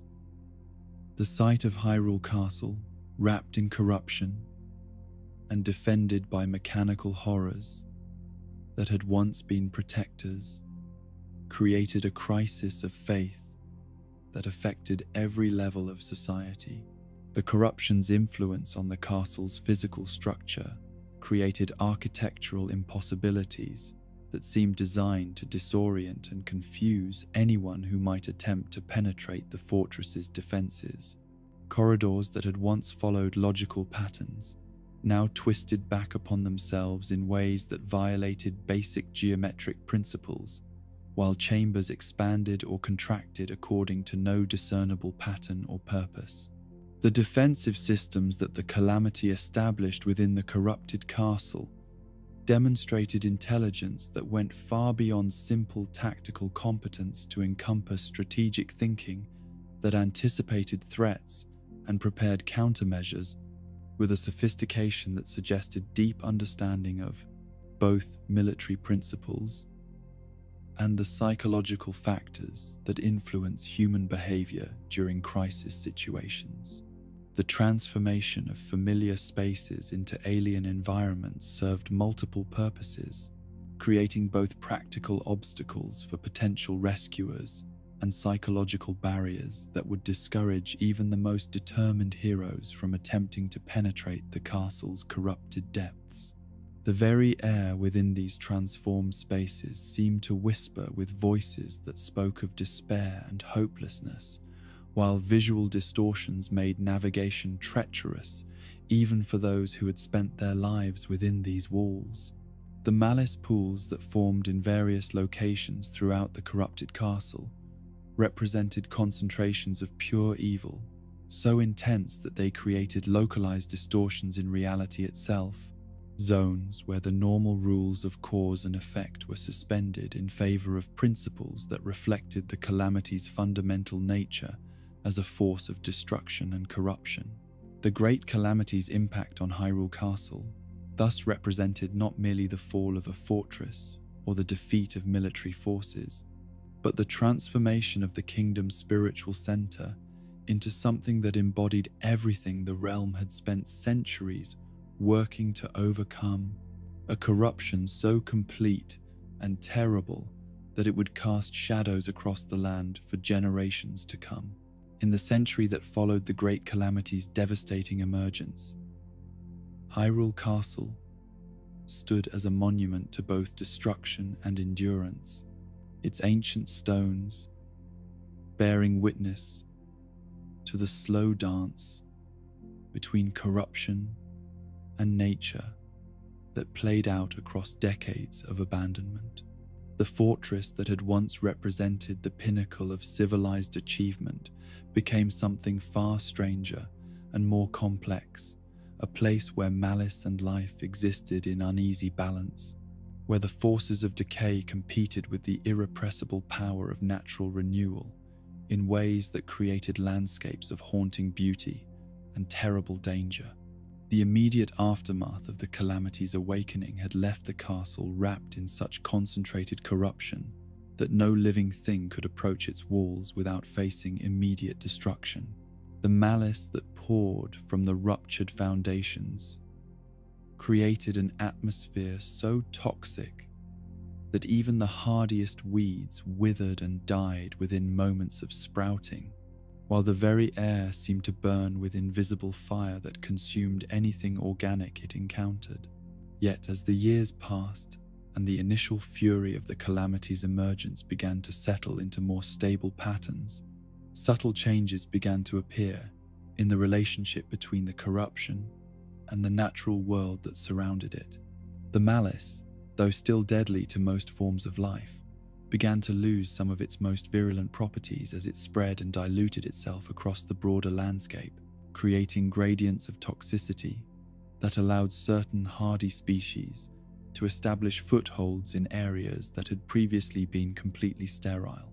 The first plants to colonize the castle's corrupted grounds were species that had evolved in the harshest environments Hyrule could offer: mountain flowers that thrived in volcanic soil, desert cacti that could extract moisture from the most unlikely sources, and deep forest fungi that fed on decay and corruption rather than sunlight and clean water. These pioneer species, their normal life cycles altered by exposure to concentrated malice, developed strange new characteristics that allowed them not merely to survive but to thrive in conditions that would have killed their ancestors instantly. The vines that began to creep up the castle's outer walls displayed an almost predatory intelligence, their tendrils seeking out cracks and weaknesses in the ancient masonry with purpose that seemed to transcend normal plant behavior. These climbing plants, their leaves bearing patterns that shifted and changed in response to the phases of the moon, created living networks that seemed to pulse with their own form of awareness, as if the malice they absorbed had granted them a form of consciousness that existed somewhere between plant and animal. The moss that spread across the castle's stonework grew in patterns that defied botanical explanation, forming spirals and geometric shapes that seemed to echo the architectural motifs favored by the ancient Sheikah, while displaying colors that had no names in any earthly language. This covering of living carpet served both protective and decorative functions, shielding the underlying stone from further erosion while creating visual effects that made the castle appear to breathe with its own internal rhythm. The The trees that eventually established themselves in the castle's courtyards and gardens represented perhaps the most remarkable adaptation to the corrupted environment. These specimens, their bark blackened and their leaves bearing veins of purple that pulsed with the same rhythm as the malice pools below, grew to enormous sizes. Despite the hostile conditions, their root systems extending deep into the earth to tap sources of nourishment that existed beyond normal understanding. The fruit that these trees produced was unlike anything found elsewhere in the natural world, bearing flesh that glowed with its own internal light while providing sustenance that could heal certain types of wounds even as it inflicted others. The few brave souls who sampled these mysterious fruits reported experiences that ranged from prophetic visions to temporary immunity to various forms of magical attack, though the long-term consequences of consuming such food remained unknown and possibly unknowable. The wildlife that eventually returned to the castle grounds consisted largely of species that had been fundamentally altered by their exposure to concentrated malice over extended periods. Crows whose feathers reflected light in impossible ways, their calls carrying messages in languages that had never been spoken by mortal tongues. Bats whose wing membranes displayed patterns that seemed to shift and change when viewed directly, their flight paths tracing symbols in the air that lingered for moments before fading into memory.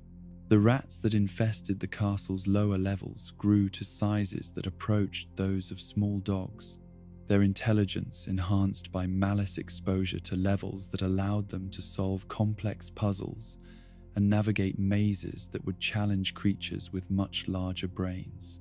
These rodents, their eyes glowing with the same purple light that characterized the corruption itself, formed social structures so sophisticated that they seemed to border on primitive civilization.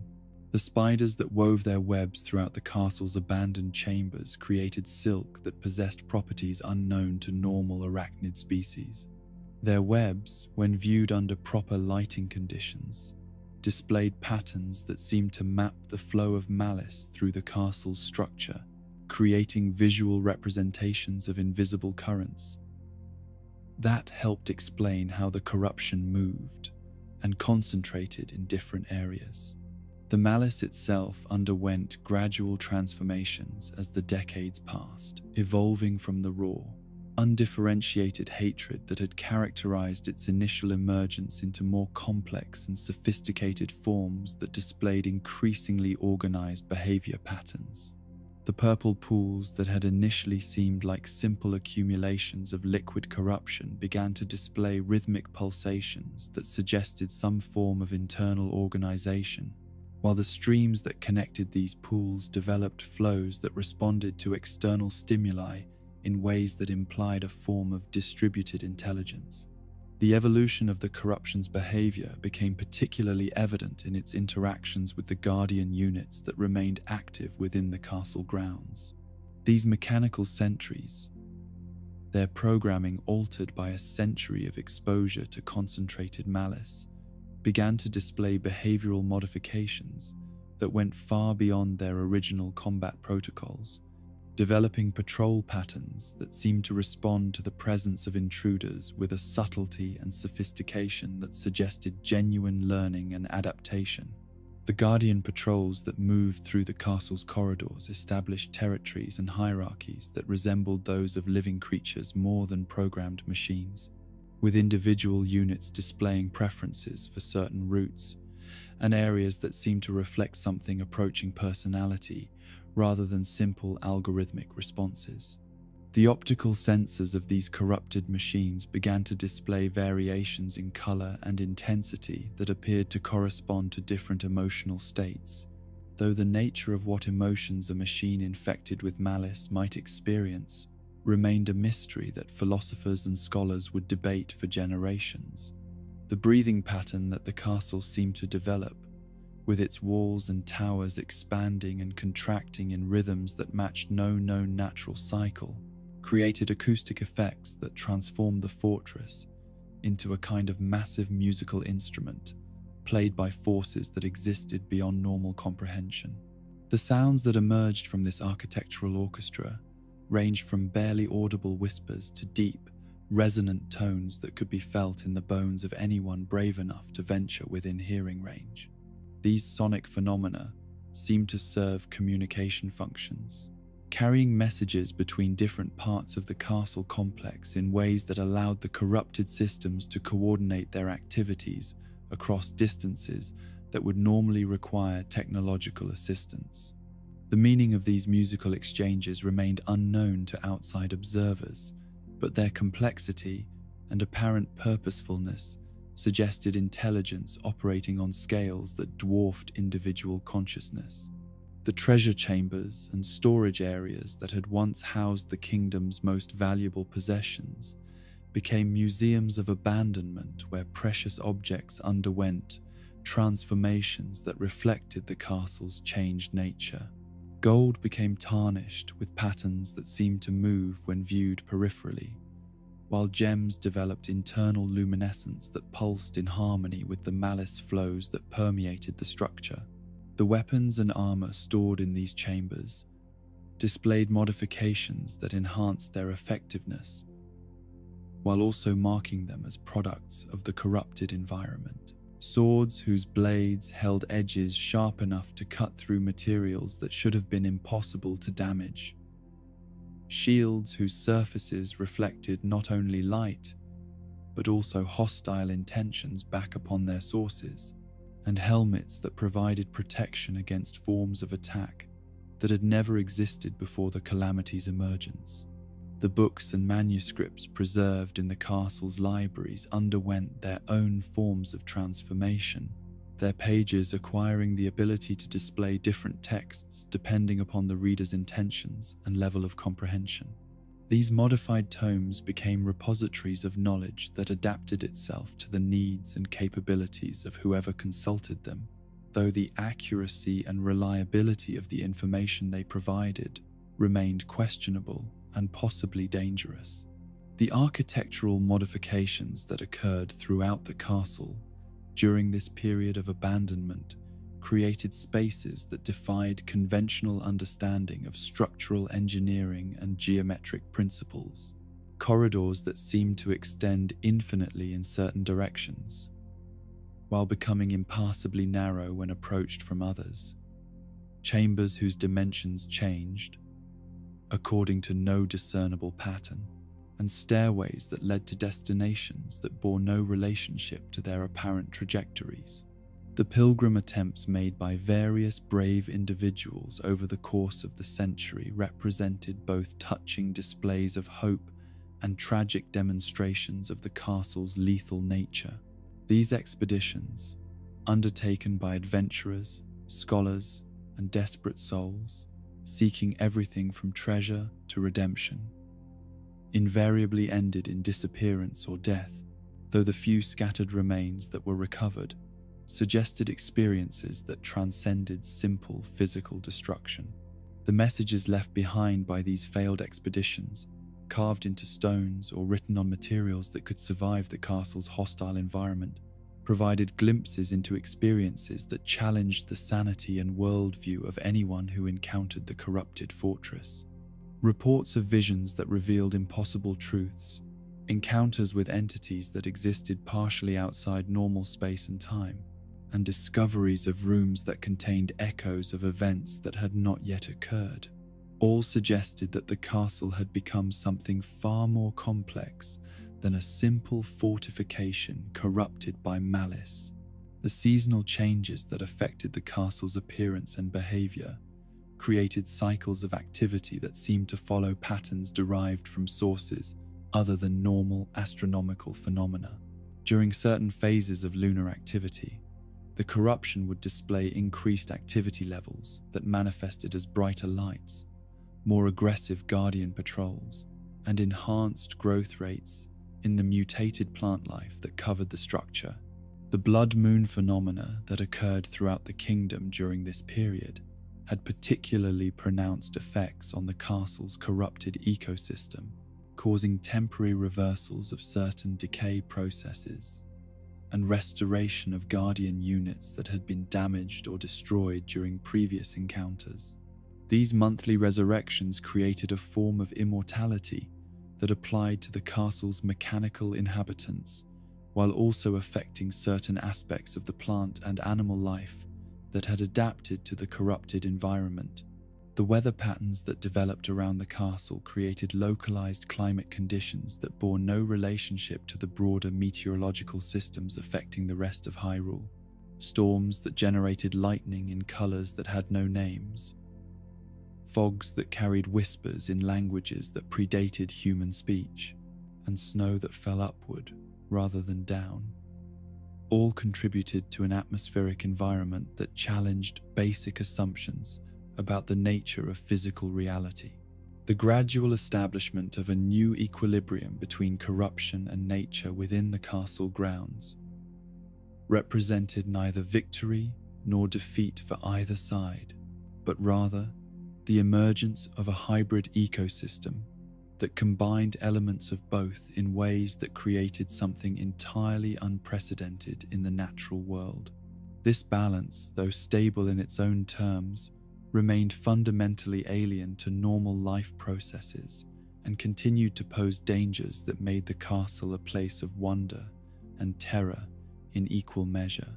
The legacy of this century of abandonment thus created a monument that transcended its original function as fortress or palace to become something that existed at the intersection of multiple realities, a place where the boundaries between the natural and supernatural, the mechanical and organic, the past and future, had become blurred beyond recognition or repair. Among all the chambers and corridors of Hyrule Castle that have yielded their secrets to careful exploration and scholarly investigation, there remain spaces that continue to guard their mysteries with the tenacity of ancient spirits unwilling to surrender the final truths of their existence. These enigmas, scattered throughout the fortress like riddles written in stone and shadow, represent the deepest questions that the castle poses to those who would understand its complete nature and purpose across the vast spans of time that have shaped its evolution from simple fortress to something that transcends normal architectural categories.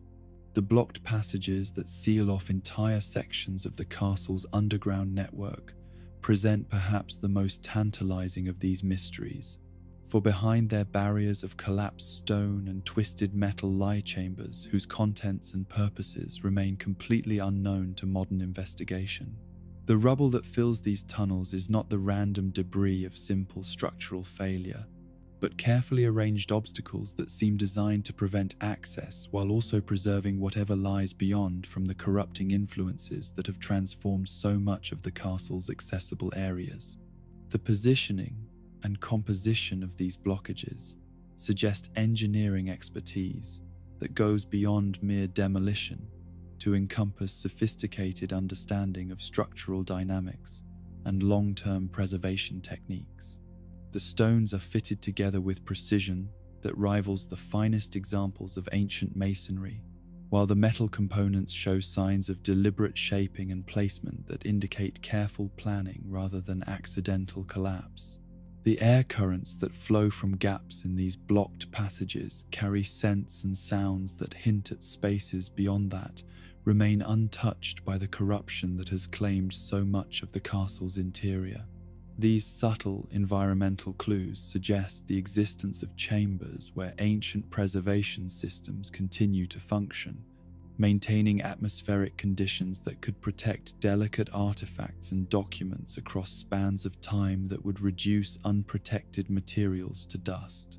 The acoustic properties of these sealed areas create echo patterns that suggest spaces of significant size and architectural complexity, chambers that might contain everything from treasure vaults to laboratories, from libraries to shrine rooms dedicated to purposes that have been forgotten by all save the stones themselves.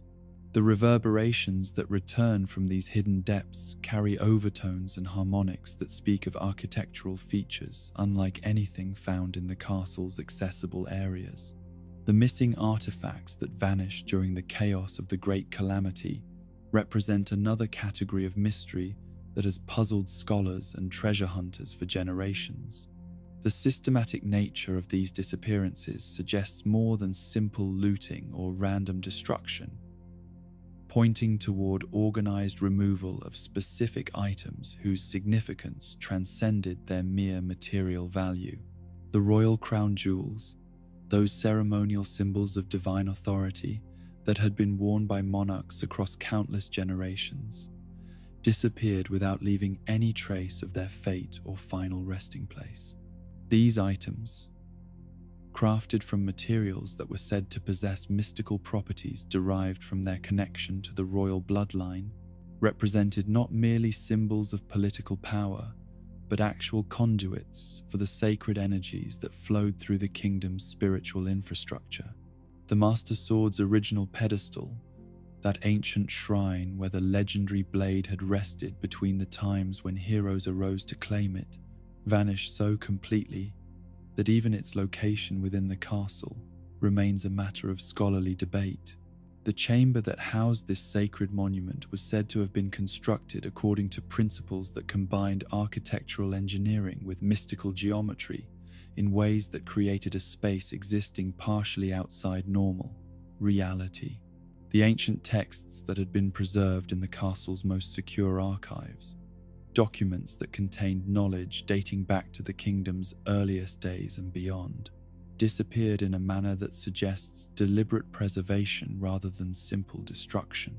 These manuscripts, written in languages that predated modern Hylian, and recorded on materials that seemed immune to normal decay processes, represented irreplaceable connections to wisdom that might hold keys to understanding mysteries that persist throughout the kingdom.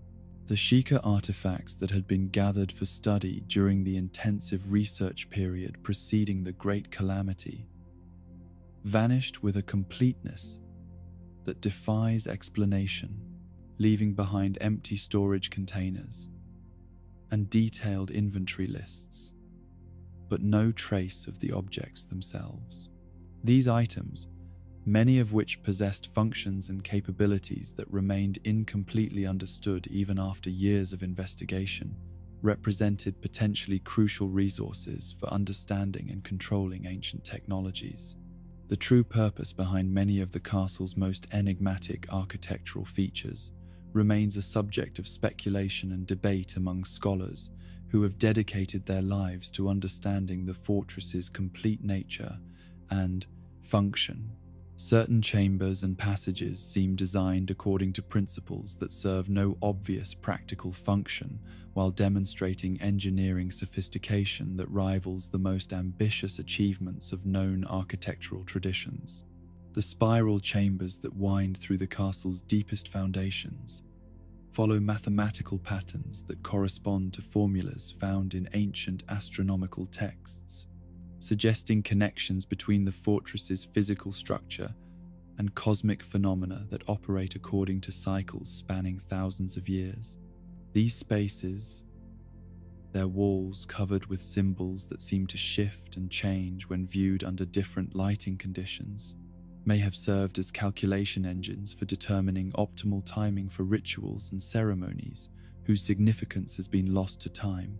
The mirror corridors that reflect light and sound in ways that create illusions of infinite extension may have functioned as meditation spaces where ancient practitioners could achieve altered states of consciousness necessary for communicating with divine realms. The precise angles and surface treatments required to create these effects demonstrate understanding of optical principles that suggest knowledge far beyond what conventional historical records indicate was available to the castle's builders. The resonance chambers that amplify and modify acoustic phenomena in ways that seem to violate normal physical laws may have served as communication devices for maintaining contact with distant locations throughout the kingdom. The specific frequencies these spaces are designed to enhance correspond to natural harmonics found in certain types of stone formations, suggesting a kingdom-wide network of acoustic communication that utilized geological features as transmission media. The timeline anomalies that appear throughout the castle's architectural record present challenges to conventional understanding of how the fortress developed across the centuries of its existence.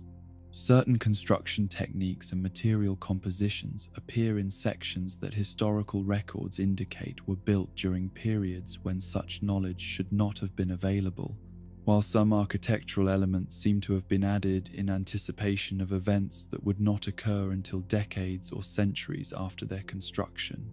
The foundation stones that bear carving styles characteristic of multiple different historical periods but show no signs of modification or replacement suggest either remarkable preservation techniques or construction methods that operated outside normal temporal constraints. These architectural paradoxes may indicate that the castle's builders possessed forms of prophetic knowledge that allowed them to prepare for future needs with supernatural precision. The material compositions found in certain structural elements include substances that do not correspond to any known mineral deposits within reasonable transportation distance of the castle's location. These exotic materials, their origins untraceable through conventional geological analysis, may have been obtained through trade relationships that extended far beyond the known boundaries of Hyrule, or through technological processes that remain completely mysterious to modern investigation. The hidden chambers that remain undetected despite centuries of exploration and investigation may exist within the castle's structure through applications of spatial engineering that transcend normal architectural limitations. The mathematical models that describe the fortress's interior volume consistently indicate space allocations that exceed what the external dimensions should be able to contain, suggesting the existence of rooms and passages that occupy dimensions beyond those normally accessible to physical exploration. The detection methods that have been applied to mapping the castle's complete interior consistently produce results that contradict each other in ways that suggest either systematic measurement errors or the presence of spaces that exist in states of dimensional instability. These inconsistencies may indicate that certain chambers phase in and out of normal reality according to patterns that correspond to astronomical cycles or mystical influences that operate beyond conventional understanding.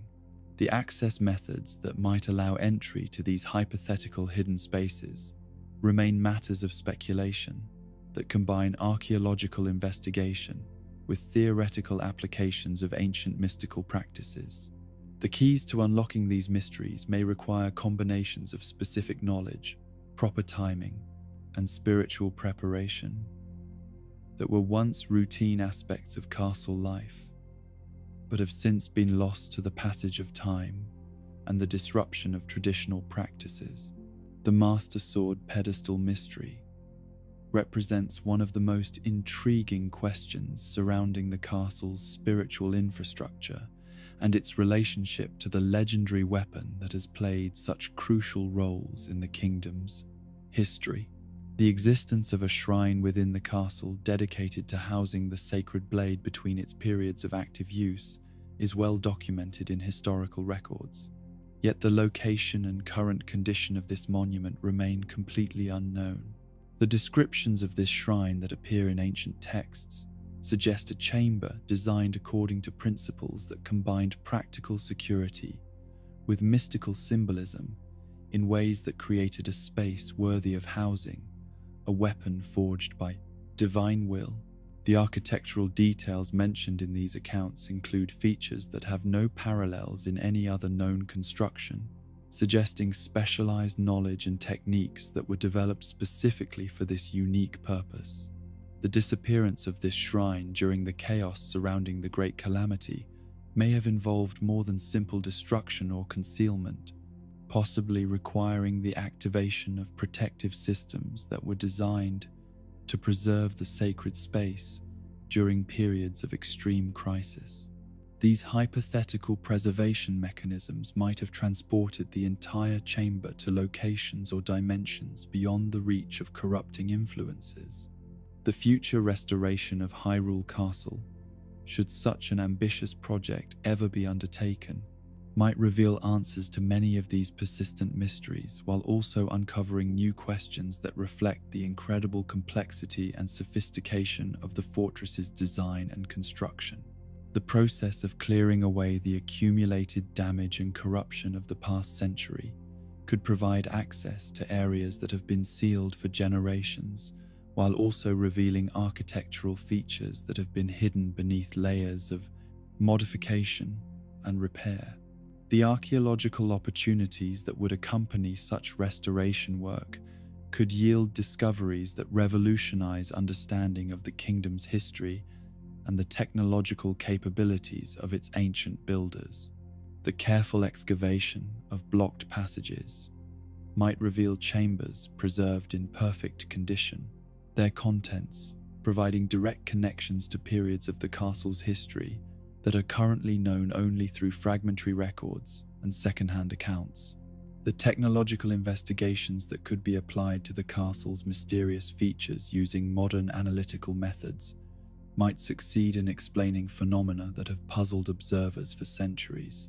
Advanced scanning techniques, chemical analysis of exotic materials, and detailed measurements of the anomalous spatial relationships could provide scientific explanations for mysteries that have previously been attributed to mystical or supernatural causes.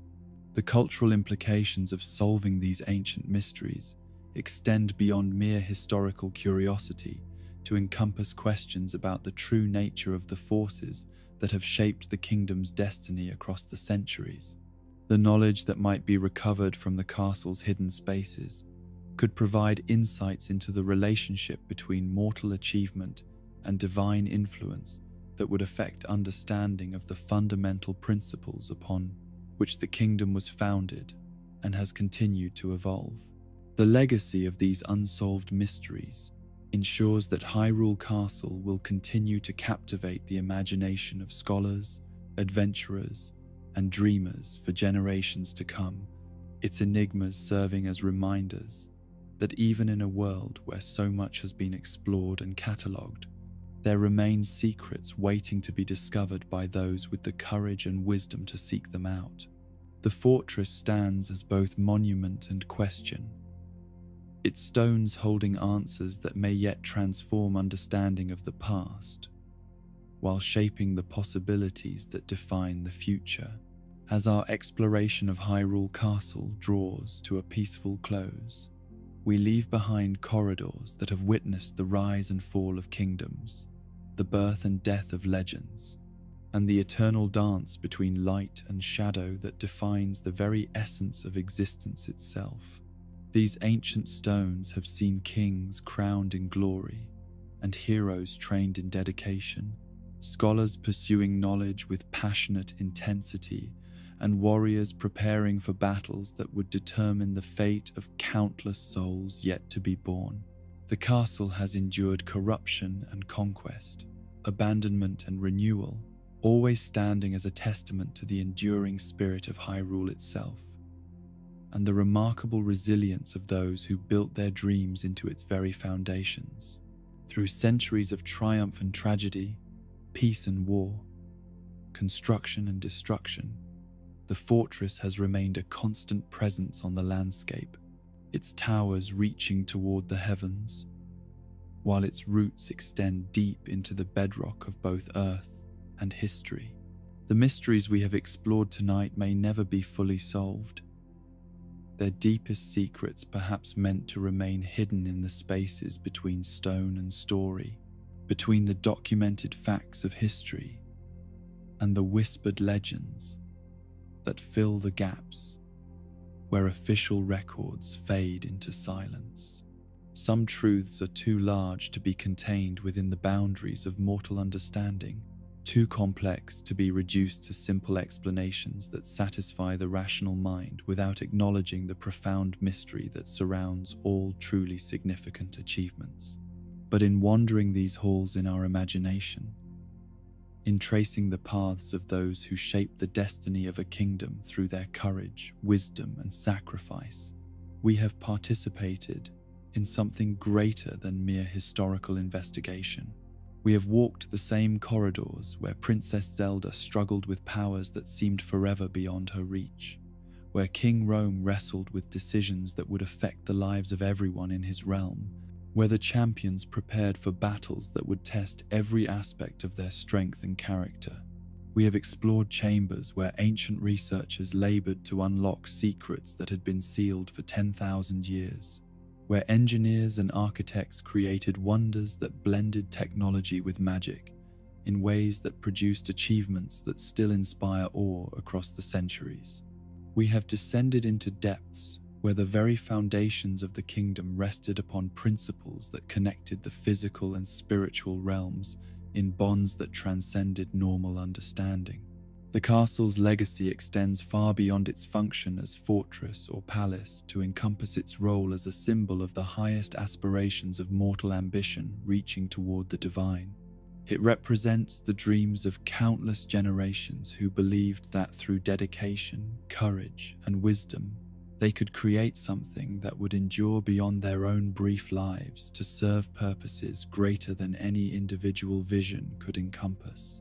In every stone that was carefully placed by ancient masons, in every passage that was carved through living rock by skilled craftsmen, in every chamber that was designed to serve both practical and spiritual purposes, we can see reflected the fundamental human desire to build something lasting and beautiful, something that honors both the achievements of the past and the hopes of the future.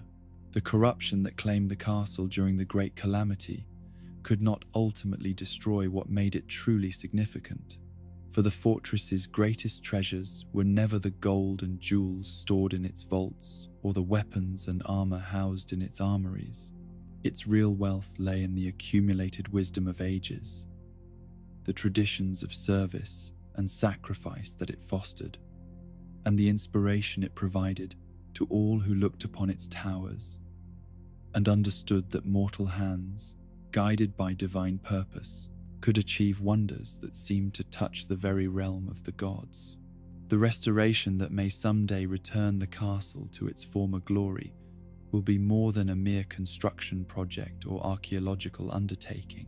It will represent a renewal of the principles and values that the fortress has always embodied, a recommitment to the ideals of justice, wisdom, and protection of the innocent that have guided the kingdom through its greatest challenges and most magnificent achievements. Rest now in the knowledge that some places transcend their physical form to become something greater than mere buildings or monuments. They become repositories of dreams and memories, hope and sorrow, all the magnificent complexity of mortal ambition reaching toward the eternal. The castle sleeps, its mysteries intact, its stories preserved in stone and shadow, waiting for the next generation of dreamers brave enough to wander its endless halls and discover in its ancient wisdom the keys to their own destinies.